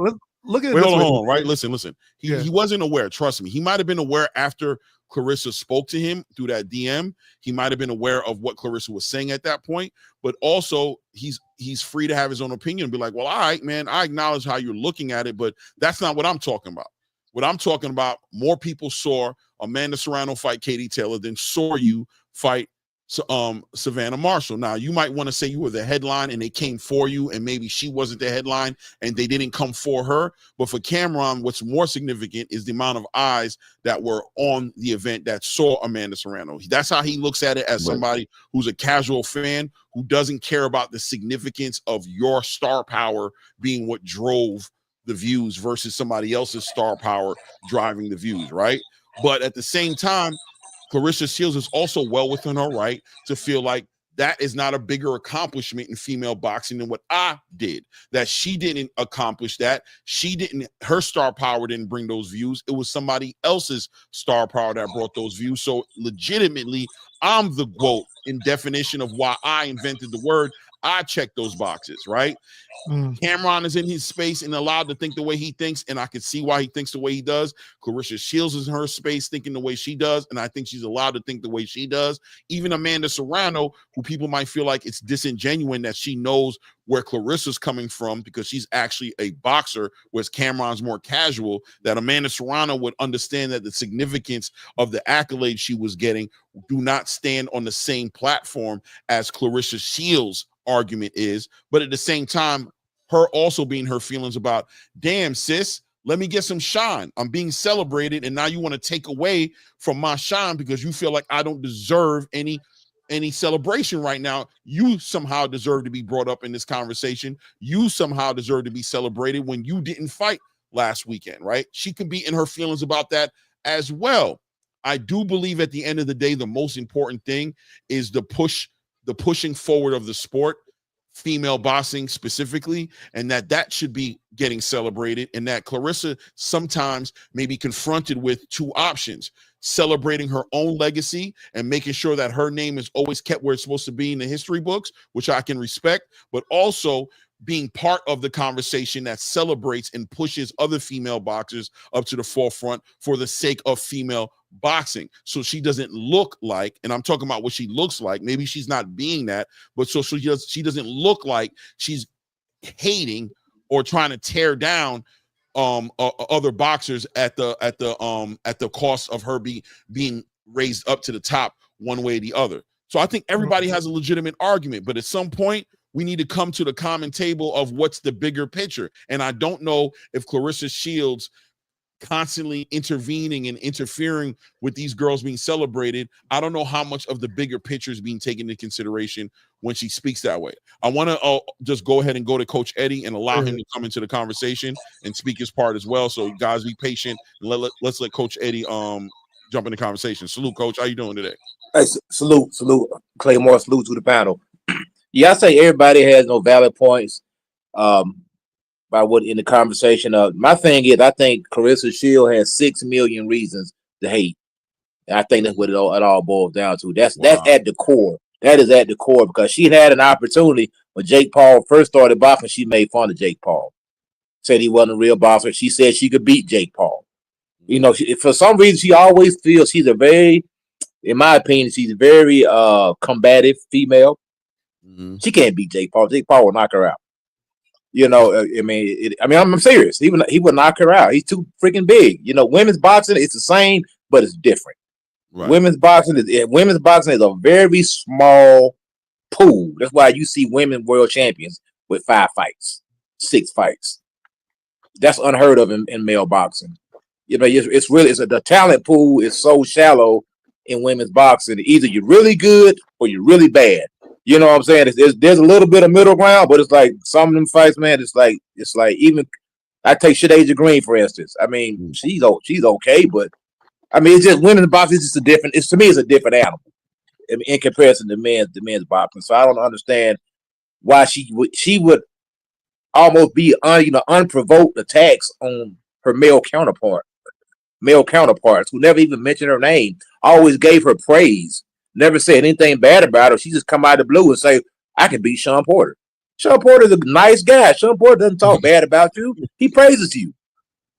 I can beat Keith Thurman. If it's out of the blue, it's almost like a unprovoked attack for no reason. And it's like you can't win in that situation. But I think it all boils down to the money. I think those females, at the end of the day, it doesn't matter how they got seen. It just they got seen. That's all that matters. And she's wishing that she could have been on Netflix. That's all that is. That's where they came from. You know, that it's a little green-eyed monster right there. She wished that 50 million people seen her. She wished that she cashed a check for $6 million. And she feel like she should because she's an Olympic gold medalist 2-time. You know, hey, Andre Ward was the Olympic gold medalist too, but he don't make as much money as Canelo. You know what I'm saying? It is what it is. So yeah, I understand the Olympics, but that's the amateurs. Good for you. There's been a lot of Olympic gold medalists who didn't make it. Terrell Biggs was an Olympic gold medalist. Mike Tyson destroyed him. Mike Tyson got $300 million. Terrell Biggs didn't. So I mean, yeah, the gold medalists are fine, but it's all about making the money in the pro game at the end of the day. And I think to me, it's all about the money. She didn't get that $6 million, and she, to my opinion, is making her look bad by just attacking these ladies. Not really attacking them, but they're trying to insert herself in the conversation. It is not necessary. Yeah, and I understand where you're coming from, but I definitely want to acknowledge what Araceli, because we got a woman in the chat, and you know, I hear what she's saying, man, and it's hard to have these conversations and look like, first of all, Araceli, we respect all female boxers, man. I know I do. I think everybody on the panel does. It's not that we want her to tone it down because she's a woman, right? It's not about that. But I understand where you're coming from as far as you might feel like us asking her to tone it down or feeling like she could tone it down. Because I'm really not asking her to tone it down. She could do whatever she wants to do. Like, this has nothing to do with me. I'm not even a boxer, right? But I'm talking more so as far as the aesthetics of it, the way it looks. And what I'm saying is what you're talking about, she's feeling overlooked. Look, Clarissa Shields will never get her flowers. History will give her flowers. When history is spoken about in the future, when we looking back at boxing and talking about women's boxing, that's where her accolades will come in. And I'll be honest with you, maybe that's where her argument won't fall on the ears that it's falling on right now if she's not being celebrated properly, right? But she wants to be celebrated now. She wants to be acknowledged now, which I understand the competitive nature of her as a fighter is going to want that. But Muhammad Ali was not celebrated like that when he was out there doing his thing. People hated him. People used to talk ish about him, didn't like how he spoke, all braggadocious, didn't enjoy him. The other fighters didn't like him saying he was the greatest in the world and all that stuff. They didn't really like it. You know what I'm saying? He got celebrated later on. And when we finally got some perspective and understanding of what he really stood for and the things that he really did for the community. A lot of people don't get celebrated until a certain amount of period of time has passed by. You know what I'm saying? But at the end of the day, keep on achieving, keep on competing, keep on doing these things. And inevitably, the Hall of Fame will recognize you, and females and young girls coming up will recognize you, and you may get the recognition you want. It's maybe it might not happen too. It's not a guarantee, right? But presently at the moment, in the infant stages of female boxing, trying to come up to the big stage and getting that the attention, I do think there's decisions that have to be made. Is this the time that you fight hard to get your recognition in a space that's not trying to recognize you presently right now that way, that's more focused on expanding? Cameron did an interview with Amanda Serrano to bring attention to female boxing, right? To be like, yo, look what these females are achieving. Look what Amanda did the other night. Look at the event she was a part of. I actually enjoyed watching female boxing that night, man. He's encouraging the people that watch him to also to watch female boxing, right? That's what that campaign was about. So when Clarissa Shields inserts herself in that situation and turns it into a slight to her accomplishments and makes it all about her, the things that she's done, it looks selfish. It just does. Is it selfish? I don't know. I don't know. But I'm going to say that it looks that way, and I don't know if that's necessary to look that she's trying to But it's more like a black woman thing, right? Because remember, Ronda Rousey. Salute to Stephen L. the Mac, man. I appreciate you, brother. Thank you, man, for the $2 holler, man, supporting the channel, man. Truly appreciate you, brother. Thank you. Ronda Rousey called out Floyd Mayweather, and nobody had the energy for her while she was winning. Like the same energy that people get mad for because she was calling out Keith Thurman while she's winning. No, Ronda Rousey got a lot of pushback on that. That was only after she got knocked out. That was only after she got knocked out. Nah, bro. She got before that immediately, bro. Everybody was like, what is this girl talking about? I'm an MMA dude. Like, I don't know. I'm sure you watch MMA too, but they pushed back at her. They didn't like that. People. Yep. Well, especially after the fact that Conor McGregor already lost to him. That was real pushback. Like, yo, you're tripping. Claymore, trust me. So I got a little guy in the back. I want to say something, but real quick. It's like, in my opinion, when Clarissa Shields said that she can beat Sean Porter and Terrence Crawford. I'm not Terrence Crawford, but Keith Thurman. By default, she's saying that she can beat Errol Spence because Errol Spence fought Sean Porter. She's putting herself in that league, and she's not. It's just like men's basketball, women's basketball. And I got girls. I have no problem with women's sports. But you can take the best women in the world champions, and you can put them up against a good high school team. They would get blown out of the gym. That is the difference in male and female sports. And a lot of people might not like to hear it, but it's the truth.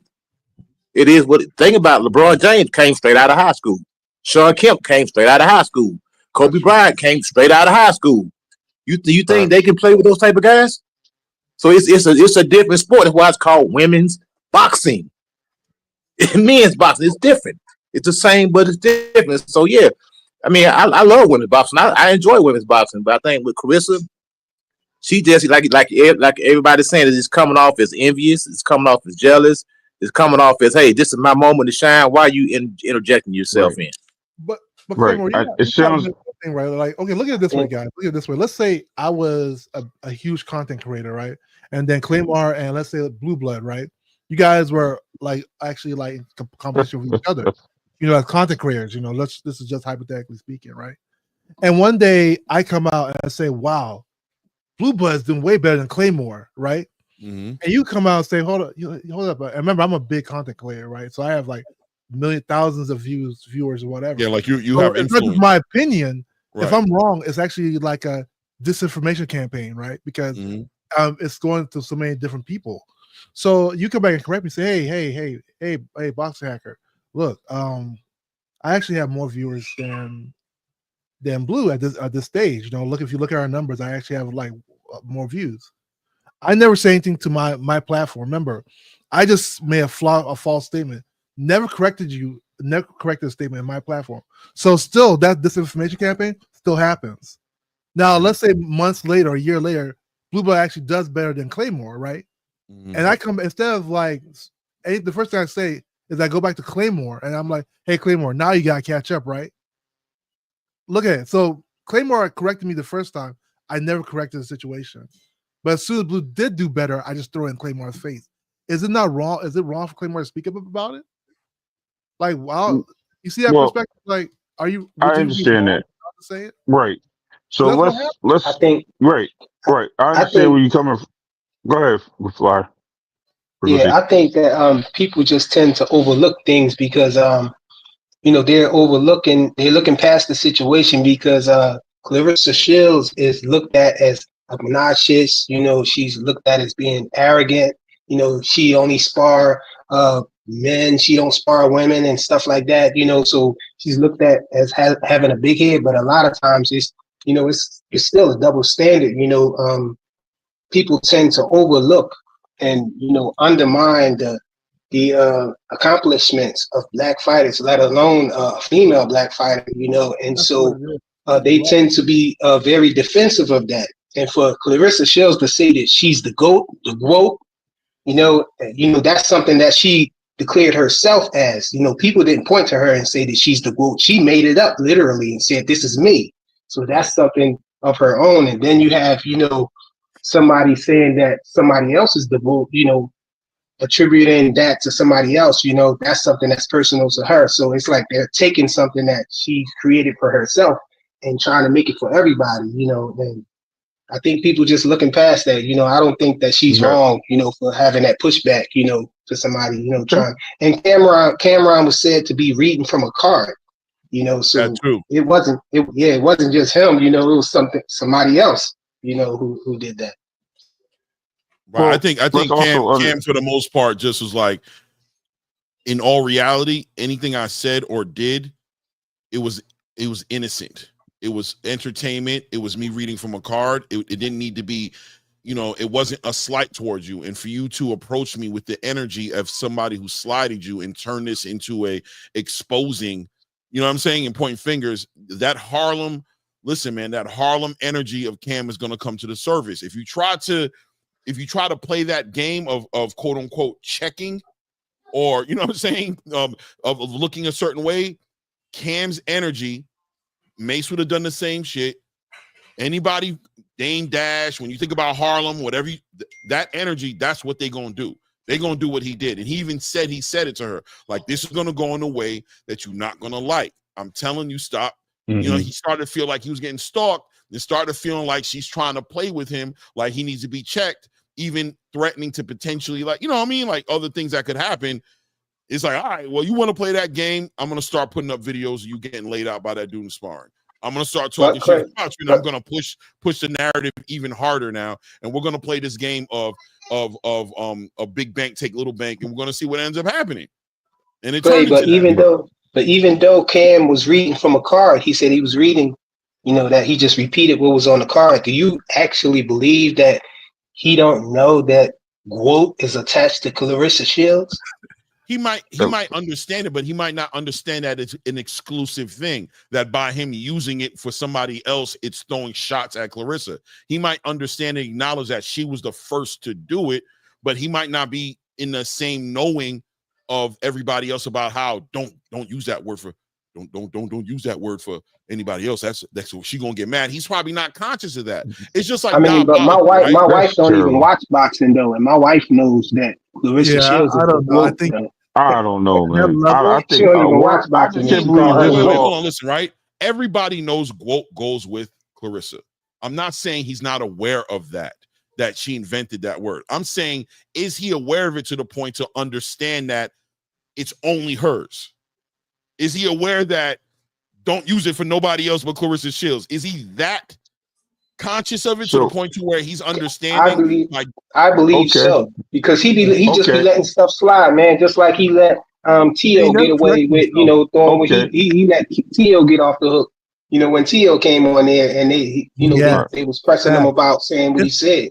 Cameron just let it go. So, where's Cameron? Hold on. Let me touch in. Shakur Stevenson. Cameron, the same person who knows how to say something bad about Shakur's fight, but never says anything good. Where's this guy? Right. Yeah, I don't know, man. I want to stay on topic a little bit. All right. So if all this is the case, regardless, so she coined the phrase. She calls herself that. That enough says where her energy is with all this type of nonsense. So what? Someone said it. That's like someone having the same name as you and your mom giving them that name. I'm sorry, your mom giving you a name first, and then someone else comes out and has a similar name. Do you go after that person like, oh, well, your name's the same as mine. I had it first, so you got to pay me reparations of your check and tell me, come on, like, it's kind of stupid. I'm not trying to be funny, or they take it as a nickname. Sometimes people really overdo it. That's really overdo it. In my opinion, it's overdoing it, because even if she, like I said, even if all this is true and all this has significance to her being the GOAT, right? Why can't you share the spotlight with other women boxers, or you get in the head and argue with men boxers? It's a constant thing she's doing. She's seeking attention. She's a thirsty person because she wants to be recognized. I think she's a great boxer. People in boxing know who she is. The casuals don't.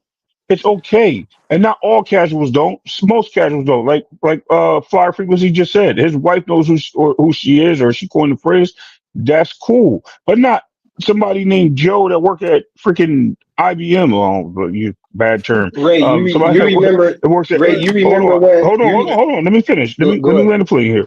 So somebody that works somewhere else, like Smith and Nephew or whatever, and they come out here and be like, "Yo, Joe, you know who Clarissa Shields is?" I don't know who Clarissa Shields is. She's the GOAT. Oh, okay, sure. You're not going to get that from everybody, but he might have watched that fight with Siriano because he's a Mike Tyson fan. So he jumped in, he sees that fight, and he's like, damn, bro, this girl can fight.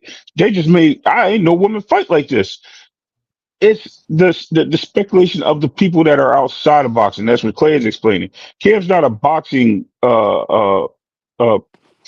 Like, he's not a person for boxing. He just does basketball, things like that. He tapped into the sport. That doesn't make him wrong for what he said. That's just his opinion. It's crazy. But, to each their own, and I don't really want to hold nothing on that. I just think she has too much energy towards it. To be older. We have to acknowledge that sometimes beauty's in the eye to beholder, bro. And what looks good to me don't have to look good to you. And to Cam, that's how he felt, so he said it. But you got it is. Oh, wait, hold on. Don't jump in boxing, because I want to do boxing because I want to bring Cornelius in here. He just walked into the building, and I kind of want to bring it full circle back to Coach Eddie too, because I think he wants to speak as well. But go ahead, Cornelius. By the way, welcome to the channel, fam. I've seen you in the chat a couple of times, and Good to see Salute, you on bro. the platform. Salute, King. What's going on? I was listening to Cam today, and what Cam said, at first he was reading from a card. He said he don't know nothing about women boxing or anything. He said he was reading from a card. He said he was reading the numbers, and he said, next thing you know, Clarissa Shield reached out to him and was like, started talking trash. He said he responded and said, "Hey, my bad. I was just reading from a card." He said, but she kept going. And he Right. said that he was just being funny at first. He said he was being funny so much to the fact that I think he said a couple comedians even want to give him a 30-minute spotlight, stand up or whatever on a show. He said, man, I was just being funny. He said, man, I told him no. He said, but I was just being funny to Clarissa. He said, but then she just kept going. Then she just kept going. And he said he DM'd her like, listen, are you stalking me at this point or what's going on? He said, because like I told you, I don't know. He said the heifer wouldn't stop. So he said, God dig it, that's when he just kept going. And he said now he just own her now. He said he ain't stopping. He And said it Cornelius, is what be it honest, is. in that conversation, Cam said he warned her, like, this is going to go somewhere that you're not going to want this to go. I'm That's trying what to he tell said. you, Yep. leave me be. Yep. Leave me alone, because if when I That's start, what he Yeah, that's what he told her. He said that's what he said. He said on this show, he was like, "Man, I'm telling you, leave me alone. It's gonna go. It's not gonna go the way you want it to go." He said right, because he just that type of guy. He said he said it was his bad. He said he did apologize, like, "Hey, man, but it's gonna go where you don't want it to go." right. You ain't just going to do And this that's to why me. he I'm started still taking Cam. it to the that's why he sent her. He I guess he posted the video about her getting knocked out by dude, went to go get a knife, and then he even brought up to like one of the guys said up here how she challenges all the men, but then she wants to go get a knife because that's what he said. He asked her like she asked him like I'll knock you out or something, and that's when he brought the men Right, into it. And right, and Cam don't box at all, but he didn't say that, but she was like, man, I'll knock you out or something. And that's when he said he brought out the men the guy who knocked her out, and she ran to the car and got a knife. Yeah, so I mean, just from what Cam was saying, it just started as he was reading the card. He said, man, that's what he said. Now, what Frequent was saying in the chat when I said it about her being a quote, that came after. That came after to where she had started going in on him, and and he threw his hands up like, "Hey, I'm reading from a card about the viewership." He said, "I don't know about viewership." He said, "I don't even." He said, "I'm not even in detail like that." He said, I do watch it, but I don't know numbers." He said, "So when they gave me the card, I was just reading from the card." And so, it's just, from what Ken was saying, it's like, man, I don't think you cannot disbelieve him on that. And he was like, man, I'm a funny guy. So God dig it. Hey, I'm going ham on her. Don't play with me, Yeah, I right? don't fault neither one of them. Both of them did what they supposed to do. You know that's what what I'm I'm saying? saying. She I protected I think her. think, but everybody, she's over defensive but of it yeah, though. That's the crazy. No, yeah. but But that's at what I the was end of about the to day, ask you. But when she's somebody pushing it. apologizes, She's though, I think when right, somebody apologizes and say, "Hey, my bad," I think you got to just take that with it. I think you just got to take that at their word, especially if you don't know them. And now, So But right, why don't you Cam say it on your apologized. platform though? Cam Why don't Yeah, you say that shit on your apologized. he did. platform? He said he, he DM'd her and right. apologized. So I know what you Well, guys are gonna say, that he should have came out on his platform yeah, and publicly made that's a a Yeah, different statement. where the that's a big infraction difference. happens at is where you're supposed But to fix the CJ, Okay, infraction. no, hold on, just guys. Wait, but she wait, wait. reached Hold out on. to him. No, Hold on, no, bear with not me, when he right? ran from a We got to car. understand that this happened inside of like 24 to 48 hours, bro. This is not something that Yep. been dragging on for weeks, right? So Cam, first of all, is out of town, right? He's not even doing the show when he commented on that really in the studio per se, right? Responding to it, Yep. right? So now he's out of town, but at the same time, at what point does it escalate to a point where it's like, yo, bro, I don't even owe you no, I don't even care, bro. Like, I don't even care like that. Like, I'll pause you on the Right. DM, and you're coming out on platforms the next day on lives on Twitter, and you like, yo, Cam did this and Cam did that, and you starting to make it all public and a whole spectacle for the social media space. Well, we're gonna play the spectacle game. then I'm gonna have to make a spectacle of what you're talking about, and I don't owe you nothing. It has to jump into that part of the conversation where I don't owe you nothing in real life. Like in real life, I don't care if it's a false narrative getting pushed out there. It's not my responsibility to sit out here and celebrate you the way you feel like you deserve to be celebrated. That conversation had nothing to do with you. I didn't spit no bad facts. The viewership was what the viewership was. I read from the cards. If the fans want to take it as however they want to, I don't owe you nothing. So now it gets real testy where Clarissa also has to give Cam space, right, to process and figure out how he wants to deal with it. And if you're going to start this whole campaign of pressing him in a way where it's like, I'm not going to be happy unless you do this, and this is the way it needs to be done. And well, you know what? It can go another way, which it clearly, hindsight 2020 says it did go another way. So it clearly didn't have to go the way that she wanted to go. And once again, it comes back to the beginning of this conversation, which is how much is it benefiting her to be on these kind of campaigns? Is her image getting better? Is she getting the recognition now? And Has then everybody got it correct? Let me say this, Clay. Let me say this. I think he even said that she had brought up, because he said, what I do is, he said, man, I don't make nothing up. He said she made up that he got robbed. He said, listen, I never got robbed. He said, now I got shot. And that's where he said, I think that's where he was saying that's where it just took a turn. Because he was like, man, she talking about, yeah, I got robbed. He said, I got robbed. He said, no, I didn't get robbed. I got shot because somebody tried to steal my Lambo, and I told him, no. And then he was like, not to try to make it seem like I'm a tough guy or that's the right thing to do. He said, but just speak facts when you speak. He said, if I got robbed, then I don't have a problem with saying I got robbed. He said, but I didn't. And he said, so every time I speak, he said, man, I speak facts, regardless if it's somebody else giving it to me, as far as like the car situation. He said, but I'm not going, he said, just speak the truth when you speak the truth. And that was his, and that was his stance on it. But here's the problem. I blame the establishment, man. Here's the problem. Blame the establishment. Though, right? And I hear what people are saying, that she should like disregard it.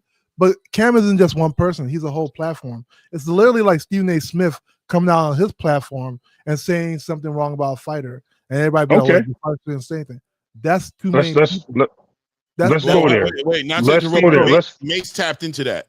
Mace apologized for the platform. He spoke and said, we don't always have the information, and we acknowledge it. And they invited her as well to the platform and said, if you want to come up here and speak your mind and get at Cam, you know what I'm saying? You can do it. They invited and they welcomed the conversation. But is it really? Did they really not know? Think about this, Claymore. Remember, she corrected them. They say they did. They didn't hold it. Man. You can't do nothing about matter. It. Hold on. Hold on. You can think for somebody. Man. Hold on. Right. Listen, Fox and Hacker. Yeah. You're right. Maybe they did know, but let's just put it this way.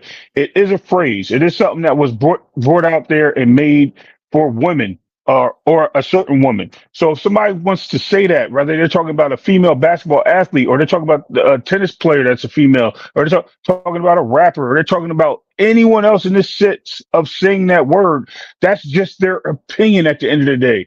We're taking someone's opinion of something that, regardless if it was Cameron or other people see her as that, whether it be Jake Paul or anyone else, whether they're throwing shade or not.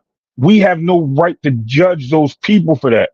Clarissa Shields is who she is. Well, she's going to be recognized. She has to not stop worrying about the now and let things develop. That's what we're trying to get at. She's overdoing it. She's actually over pursuing things in the boxing space, in women's sports, in sports in general, just to put herself out there to say, listen, I'm just saying to you, at the end of the day, I think Clarissa Shields is pressing the gas. She needs to pump the brakes, slow down. Let's enjoy the moment for women. Celebrate women's boxing first. Is she pressing the gas on Cam, or is she pressing the gas on the network? She gets mad at, listen, she gets mad at, I'm telling you, yo, every time a woman female is getting attention, she finds a way to draw a line in the sand and come across it. Every time. And y'all can sit there and say that that's not the case, or she was celebrated. I heard somebody say she was being celebrated that day. I was like, cool. Maybe she was celebrating it. But was she really? did she really feel that way? Was she doing it for pub or was she doing it for her real love for the game? Ray We Davis. don't know that because she has, I know, but look, she just had beef with this lady 2 months I'm on before the that. phone, y'all. She literally, because, hey, how you doing, sweetie? Young lady in the building. What's up? Um, but yeah, man, like we have to look at it for what it is. Amanda Serrano never went at her, said anything, cursed at her. They were on Twitter going at it. She said she about to drop to 140. You know what I mean? Because of this. Like, look at the Yeah. antics and the space she's in. She sounds like a jealous kid that can't deal with the situation of a grandchild spoiling the cousin the same way that she was always spoiled because she lives there. And the cousin comes from another state and is staying for the summer. That's what she sounds like. Like, oh, that's Ray. all mine. Why are you getting to share this with me now? I'm telling you, it don't look good, bro. Okay, Ray. Okay, let's take the goal situation out, right? Is she wrong to speak on the numbers though? The number situation, she was actually correct. Yes. The first Nah, Because you're talking, let me yeah, she's land, because let me wrong. land, listen, guys. it wasn't, Let me yes, land, I'm let going me to tell land you with why. right. I know, but I'm going to tell Let me you, put that yes, in and context. go ahead, please. Remember, Go ahead. the original statement was that it was Serrano versus Taylor 1, not 2, that Cameron talked on the first time. And Cameron said Hmm. that was the most highest viewed women's event. Yeah. Clarissa Shield didn't make it public. She DM'd Cameron, was like, hey, hold up. No, me and Savannah Marshall were the highest women's event, which was a fact. It wasn't an opinion, it's objective truth. Cameron Right. never came back on the same platform with the where he released the false information with the correct information. Never. Right. It was only after the Jake Paul fight where he came out and told Clarissa Shields in another DM, hey, now you gotta catch up. So at the same time, so he never corrected any situation. He literally spoke to Clarissa Shields saying, you gotta catch up. Why didn't you correct it when I first told you what happened? Because he's a content creator. He's not a He journalist. He's a antagonized Right. her. content He Right. creator. antagonized He's her, not a man. journalist. That's the, but that's the first so reason, and the second reason is it was already recorded and done in the works. Like Clay said, he's out there doing something else. He shouldn't have to. If you reach out to me in a DM and I sit there and say, "Hey, I did this," and she could have been nice about it and be like, "Well, can you publicly just restate the information?" She could have said that, but no, she went at him. She got thirsty. She got hungry. She starved for attention, and she wanted to What is wrong beat his with head Taylor? in What over happened? something he said, and they were talking in deep, like you said, in private. So he already discussed what he had to say in private. There's no need to take this outside the lines. And if And she does, she brought the attention to herself. He didn't bring it to herself. He said what he said and he moved on from it, but she kept pushing. You guys are misunderstanding when kids want attention, they do stupid things. but she's speaking Unfortunately, I'm not fact. saying this. Okay, but No, I don't care. But If I'm she's saying speaking, it's how can not that be about her attention? speaking. It's not about her speaking facts or not at this point. It's the reaction, right? How many kids getting? I'm only using the kid scenario because if you think about it, there's always two kids in the room, right? One kid throws a paper ball and hits somebody in the head in class, and the teacher look at the other one. That always causes trouble and automatically dismisses the other kid. That kid's going to get mad. Then they fight in the playground, right? It happens all the time. They take it out on the other kid instead of taking it out on the teacher. So here's the case. The teacher didn't see who did it. She only did what naturally happens, right? I'm always looking at this kid. He's always doing something or she always doing something. I So we're going to look at that, right? But now that kid apologized because, hey, maybe if I wasn't this type of person, this would have never happened, blah, blah, blah, blah, blah. No. I just You don't know what I see mean? Ray. How All right, listen. how are we saying that she's wrong for speaking her truth? It's what I she's didn't saying say she was literally wrong for that. What I'm saying is she's overdoing it. She's over overstepping speaking certain the things truth. to get her point Over, across. that's not Yes, she it's the doesn't truth, have to right? get her point across. We all know she's the GOAT, right? Okay, Until the next even if person you want comes to say along. you want to give her a handle, at the end of the day, the numbers, which is the original argument, is the truth. Right. We don't. It probably She's doing it on purpose. She's doing it on purpose. Tank Davis, and he was Right. the undercard of Tank Davis. We're not gonna call Paulie a pay-per-view star. We're not gonna say he has one of the highest viewed boxing events. No, we're never gonna do that. That's the truth. Like, what are we saying? If I don't know, man. Paulie was on the undercard, Look. It's not. Once again, boxing hacker. Look, I mean, I'm gonna tell you like this, right? Do your thing, Clarissa. Get your shine. Right. You know what I mean? Whatever it is that you think you're doing, you should. It's your career. It's your life. If you're going to, whatever it is that's going to happen, let it be based on what you decided to do and not based on what people who have no vested interest or share any profits or share any consequences with you opinion is on what you should do, right? Our opinions are our opinions. If this is what you feel like is what, then you have to do it, because you don't want to go to bed at night thinking that there's something you should have done that you didn't do, because people like us on a platform like this is holding you accountable for things that we don't eat with you. What you eat don't make us shit. You know what I'm saying? Like you live in your life, but personally, just sharing an opinion for whatever it's worth, it's like, yeah, bro, I don't see how this benefits you yet. I'll say yet because maybe in the future it'll make more sense and there'll be some perspective on the way she's approaching it. But at the end of the day, presently, I don't see it for myself. From the outside looking in as a spectator, I don't see the benefits. I don't see anybody being enlightened by this. I don't see anybody celebrating Claressa Shields on the internet about, oh, I didn't even know that. Oh, you know what? Yo, I don't see that happening yet. You know what I mean? Maybe in due time that'll be what comes from it. But I will say that for me as a boxing fan, my biggest priority is seeing boxing get bigger, including female boxing get bigger. And I don't see how making sure that Claressa Shields gets her accolades right now is the most important thing on my priority of list of things to do in the sense of and in the spirit of boxing, female boxing moving forward. Amanda Serrano and Katie Taylor were part of one of the biggest boxing events, if not the biggest boxing event of 24. A lot of eyes got on women's boxing because of their presence on that card, and specifically the fight and the competitive nature of the fight that they produced out there for people to see. A lot of people will be watching female boxing who probably wasn't watching female boxing now because of what they saw on that Netflix card.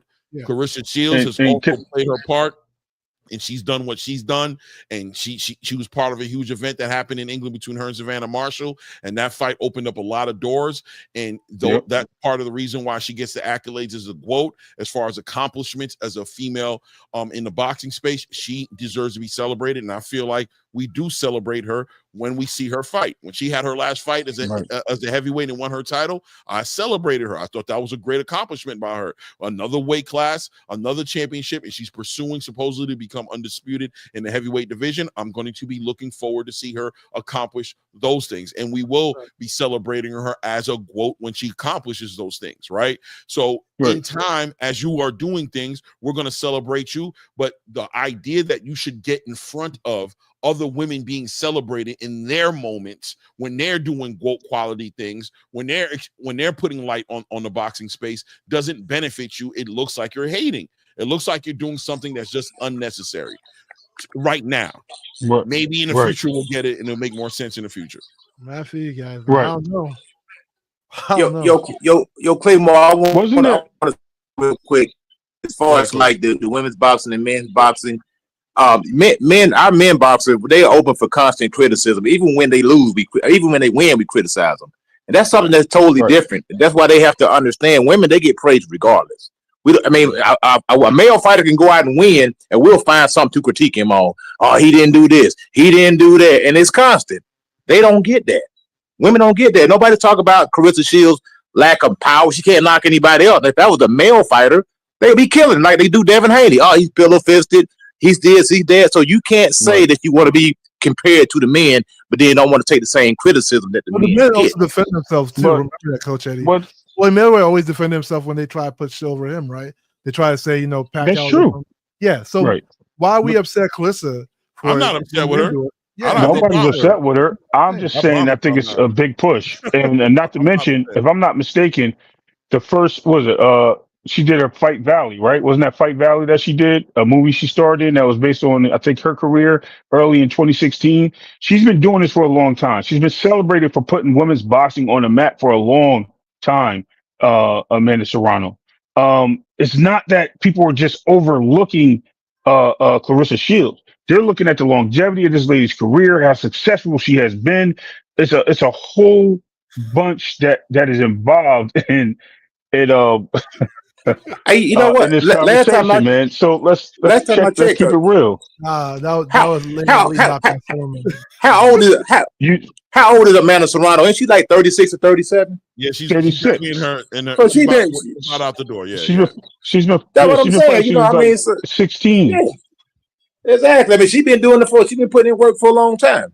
I don't understand. And they respect her for it. And she did get eyes. And to mention this too, that fight that she had back then, 2 years ago, that was a big fight, regardless if Clarissa surpassed it or not. That put a lot of eyes also on women's boxing. Let's not forget, and that fight, I believe, was in New York City. That was in the Mecca. So I'm we have to also look at that. Now, it may have gotten surpassed, but did she go out there and challenge Clarissa? No, she probably celebrated Clarissa for her thing.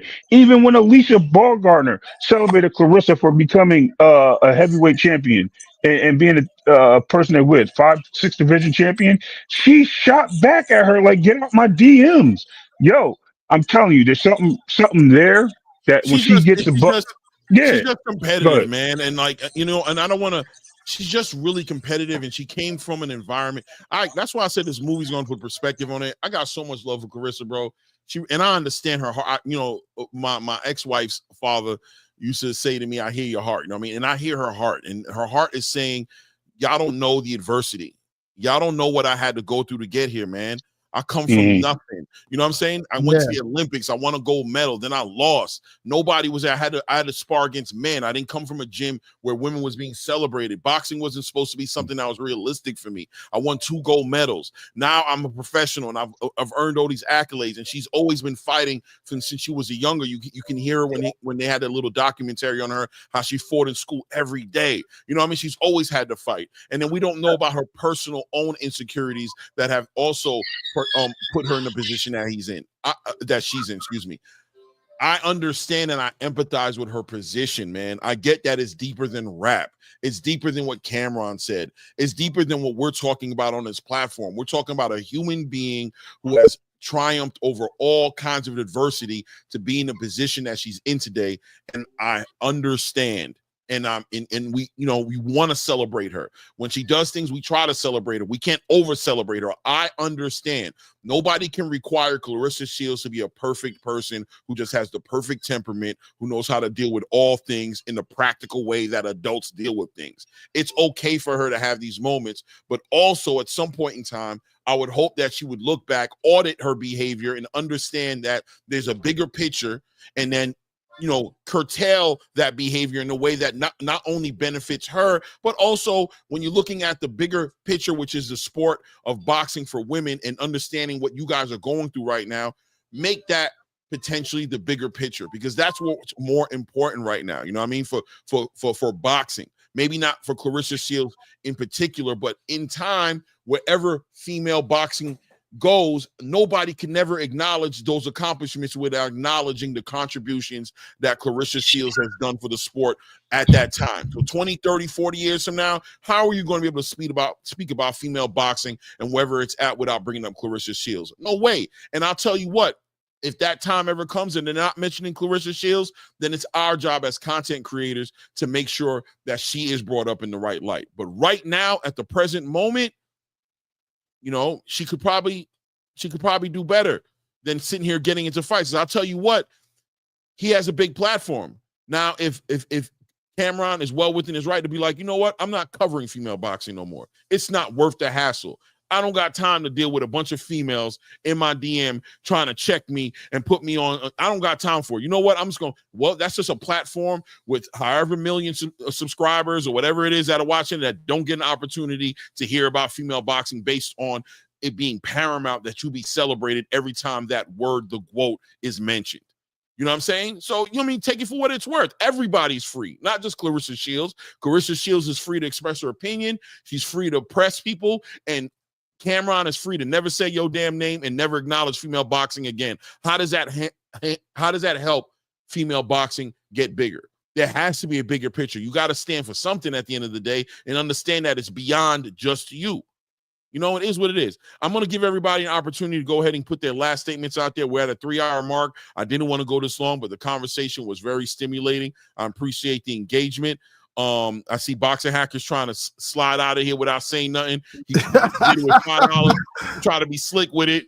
He's trying to get up out of the way real quick. You know what I'm saying? Bro. I appreciate the $5, but hold on, brother. Hold on. You know what I'm saying? I'm going to read it. Boxing Hacker says, I got to drop, Clay. Nice cook to you, the panel, and the chat. Happy holidays, everyone. Go ahead, Boxing Hacker. Go ahead. Thank you, by the way. And go ahead and say something nice, man, before you get out of here. Yeah, man. Big happy holidays to you guys, everybody on the panel and the chat.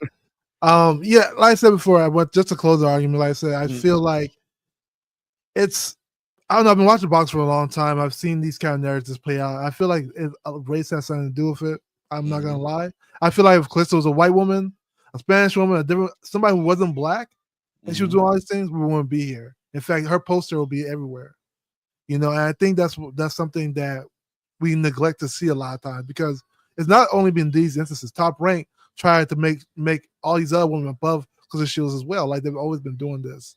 And I think for her, it's just, I sacrifice so much, so I'm gonna argue what belongs to me, no matter what happens. And I stand for that, man. So salute to Claressa Shields and salute to everybody, man. Have a good day, okay, guys? No doubt, man. I appreciate you showing up, showing love, and appreciate you too, in brother. the chat too as well, man. Enjoy your holiday, bro. Don't do nothing you regret. Don't put on too much weight you can't lose, and don't get drunk and I know, right? You can't get home. You I know, right? Later, guys. All right, man. Be good, brother. Bye. Shout out to Coach Eddie. I'm gonna let Coach Eddie tap in if he's still there. Coach, Coach, too many people on the panel. I wish I'd have heard from you a lot more, bro. You know what I mean? No problem. Yes, sir. I wish I'd have heard from you more, man. That's what I'm saying, man. So, but I appreciate you showing up on the platform. Go ahead, man. Close it out. Yeah, like I say, and just kind of, to piggyback off what he said, they said if she was white, that they wouldn't treat her like this. But if she was white, would she behave like this? That's another question. Because you spoke about the thing that was in our culture. But that's another topic conversation right there. Like I say, women's boxing and men's boxing, I like both of them. They're two total different sports. You never heard anybody call a woman a bum, have you? Think about it. Think real hard. Yeah. We call our men, we call good male fighters, we call them bum. We call guys with one loss a bum. Like Demetrius Andrade, what they call him? He's a bum. With one loss. So it's not even a loss, Coach Eddie. They're talking about Boots funny, and he ain't even lost. And they already It's a total different sport. It is totally different. I mean, the punches are the same, and the fundamentals are there, but as far as just how boxing is perceived, male boxing and female boxing is totally different. Right. The male boxers, they get a lot more criticism. You can be an undefeated bum. You can be an undefeated bum in boxing. I can't wrap my head around that. But Claressa Shields, hey, I wish her the best. I hope that she, find some inner peace or whatever, and maybe find a way where she can parlay this into some money. Because to me, that's all it boils down to. It's the money. The money is the root of all evil, man. And I think that $6 million, when she heard them girls make $6 million a piece, and I think her biggest payday is $1 million. I think that hurt. That stung. And I think that's really the whole source of this coming out, against the Serrano, not against, but just trying to interjecting herself into the conversation and trying to get a little bit of the shine and the limelight on her. And you got to remember, we are creatures of the moment. That fight just recently happened. In 2 or 3 weeks from now, we won't even be talking about it. You know what I'm saying? So it was just a moment. It was a hot topic. Everybody jumped on it. It is what it is. And then we move forward, man. But salute to you, Claymore. Thank you for having me. Salute to the panel. Be safe out there and be blessed, brother. No doubt, man. I appreciate you again, man. I can't wait to hope to see you again. Enjoy your holiday. If we don't talk before that, don't put on no weight you can't lose, and don't get drunk in no place you can't get home. You heard? Have a good one, brother. Yeah, Ray Davis. Shout out to Ray Davis with the $20 holla in the building. I'm caught in the middle of getting shots thrown between him and Boxing Hacker. What a great place to be, man. You know what I'm saying? I am the co-host. You trying to take my shine. I don't know, CH Goat Box Co-host Goat. Box Hacker. Yeah. He tried to step in my place today. How dare him? I'm just kidding. He did a good job, man. Much love, man. Much love to Boxing Hacker, man. Appreciate him. He has great knowledge of boxing. He always has great articulated words when he's talking. Shout out to him and happy Thanksgiving to him and his family. Same thing to everyone in the panel. I did want to touch on something, Clay. It's a little sensitive to me. I don't want to make it long-winded, and I'm going to try to keep it as brief as possible without being. Let me give you the Right. There we go. Yeah, look at that boy. No, I'm just kidding. So on a serious note, man, listen, this boxing space is not about who's the best. It's not about who's best friends outside of the space and who talks to each other and all this nonsense. Man, I don't want to hear comments and disrespectful things towards other people in the conversation, because people don't agree. It's very immature, very childish. We are here in this space to do the same thing you were doing, to support the sport and bring it up. But there's too many shots being thrown, whether it's subliminal or not. I'm not going to say anybody's name because I don't have to say your name. I'm not here to compete with you. Neither is Claymore Rain. We're here to do one thing and one thing only: deliver a service to the fans of the sport. And I'm tired of the nonsense and the name dragging and the little cowardly screaming and yelling towards other platforms and what people believe. Man, you can't change my opinion on things. You're not going to change my opinion on things. And if you do, you know what? I may agree to disagree. But at the same time, it's too much pressure from other platforms and other people in the space trying to be negative, especially towards people that I know personally, and it's not right, man. Listen, y'all need to grow up. Y'all need to get out your feelings, and y'all need to act like men. And no disrespect to the ladies out there, but these guys is way too much in their feelings. And then to tell somebody, and this just bothers me, to tell me that I had your number, bro. If I had your number, that means you have my number. And if there was ever an issue, you could have reached out to me. And I'm not really trying to make it about me because there's other people in the platforms and in the spaces that go through these things. And we don't want to be at war with other channels and other platforms and other people personally, because I'll tell you what, ain't nothing sweet over here, bro. I ain't trying to say I'm the best of the best, but I will tell you, it ain't easy, man. It's not easy work. And I just want to be respectful to everybody out there in boxing land of YouTube spaces and say, salute, happy holidays, man. Enjoy yourself. Be careful where you tread, man, because you never know what you're going to get. It's very filthy when it can be. So, I mean, just pay attention and acknowledge who we are at the end of the day, because we are all the same, man. We all stand for one thing, regardless of who we root for. So let's just be respectful and agree to disagree if it comes to that. I'm Landon Clay. Well, there it is, man. You know what I'm saying? What's understood don't need to be said. And I co-sign him, man. There can be no smoke in these streets, in these YouTube streets. It's YouTube. And these YouTube streets should never leak off into the real streets. Most of us, I know me specifically, these grays aren't, I didn't dye them in there. I didn't put them in there because I want to look more sophisticated. I'm actually a whole grown ass man. You know what I'm saying? Married, children, got a lot of things going on. I got a pretty bad back, my elbow, you know, I got old man problems. You know, that's why we got, you know, our permits on us, right? Because we're not trying to sit here and play high school games no more in these streets. We're trying to survive and make sure that we get home to our families.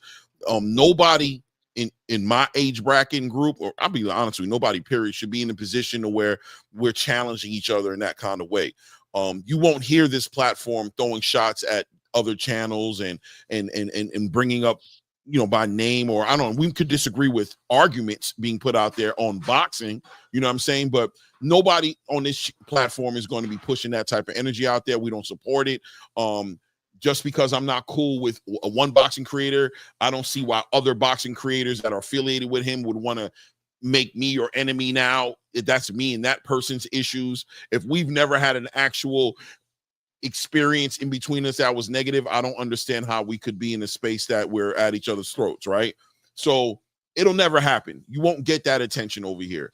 Maybe that's what drives you guys crazy as well. Maybe you want us to give you that attention. Maybe you want us to acknowledge you in a way that we aren't going to acknowledge you. Well, I'm going to try to help you out and let you know, leave that alone, because there's nothing you can do or say that's going to make me acknowledge you. It's not going to happen because I'm not interested in doing it. And what I say goes here, and that's how it goes here. We're not going to say your name. We're not going to acknowledge you because there's nothing to acknowledge. The channel's always open. The link is thrown at the end of each show. There's always an opportunity for anybody who wants to speak their mind to come up here and speak their mind, and we can speak on it, or we can also hang up on your ass if you talking some nonsense we don't want to hear as well, right? Just like other channels are free to do as well. So don't take it personal.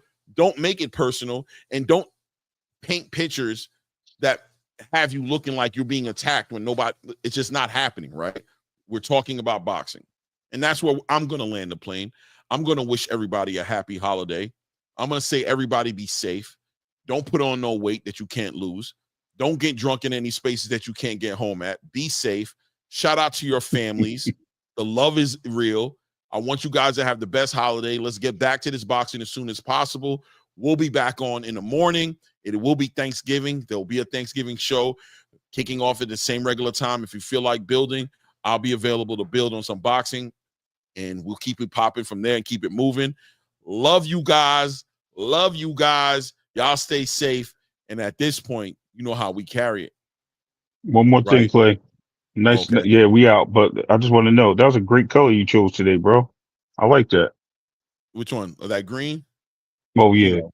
Militant Yeah. Yeah. You know what it is. Straight up. We militant over here. Salute, man. Happy holidays, everybody. Enjoy your day. Early. Peace.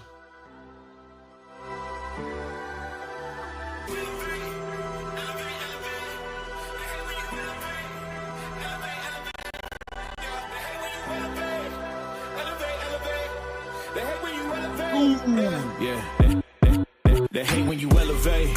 The second of losses, I'm handing them out. Yeah, I had to go delegate.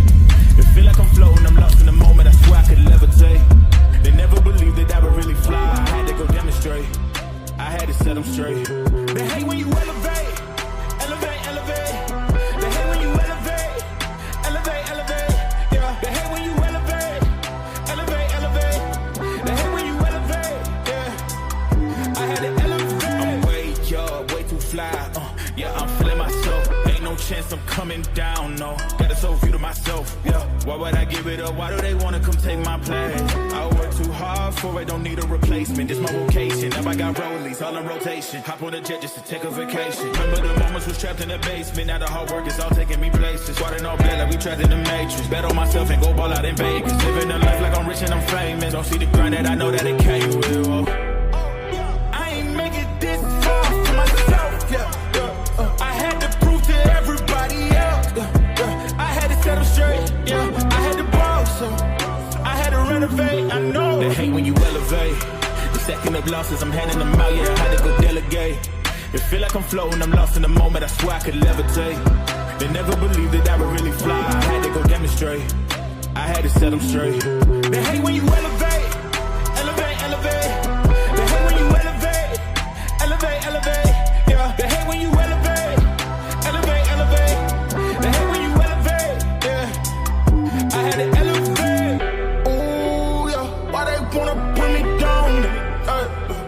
So much drip, yeah, I almost drowned in it. I can't come it down. Yeah, I'm way too fired up. I can't slow down.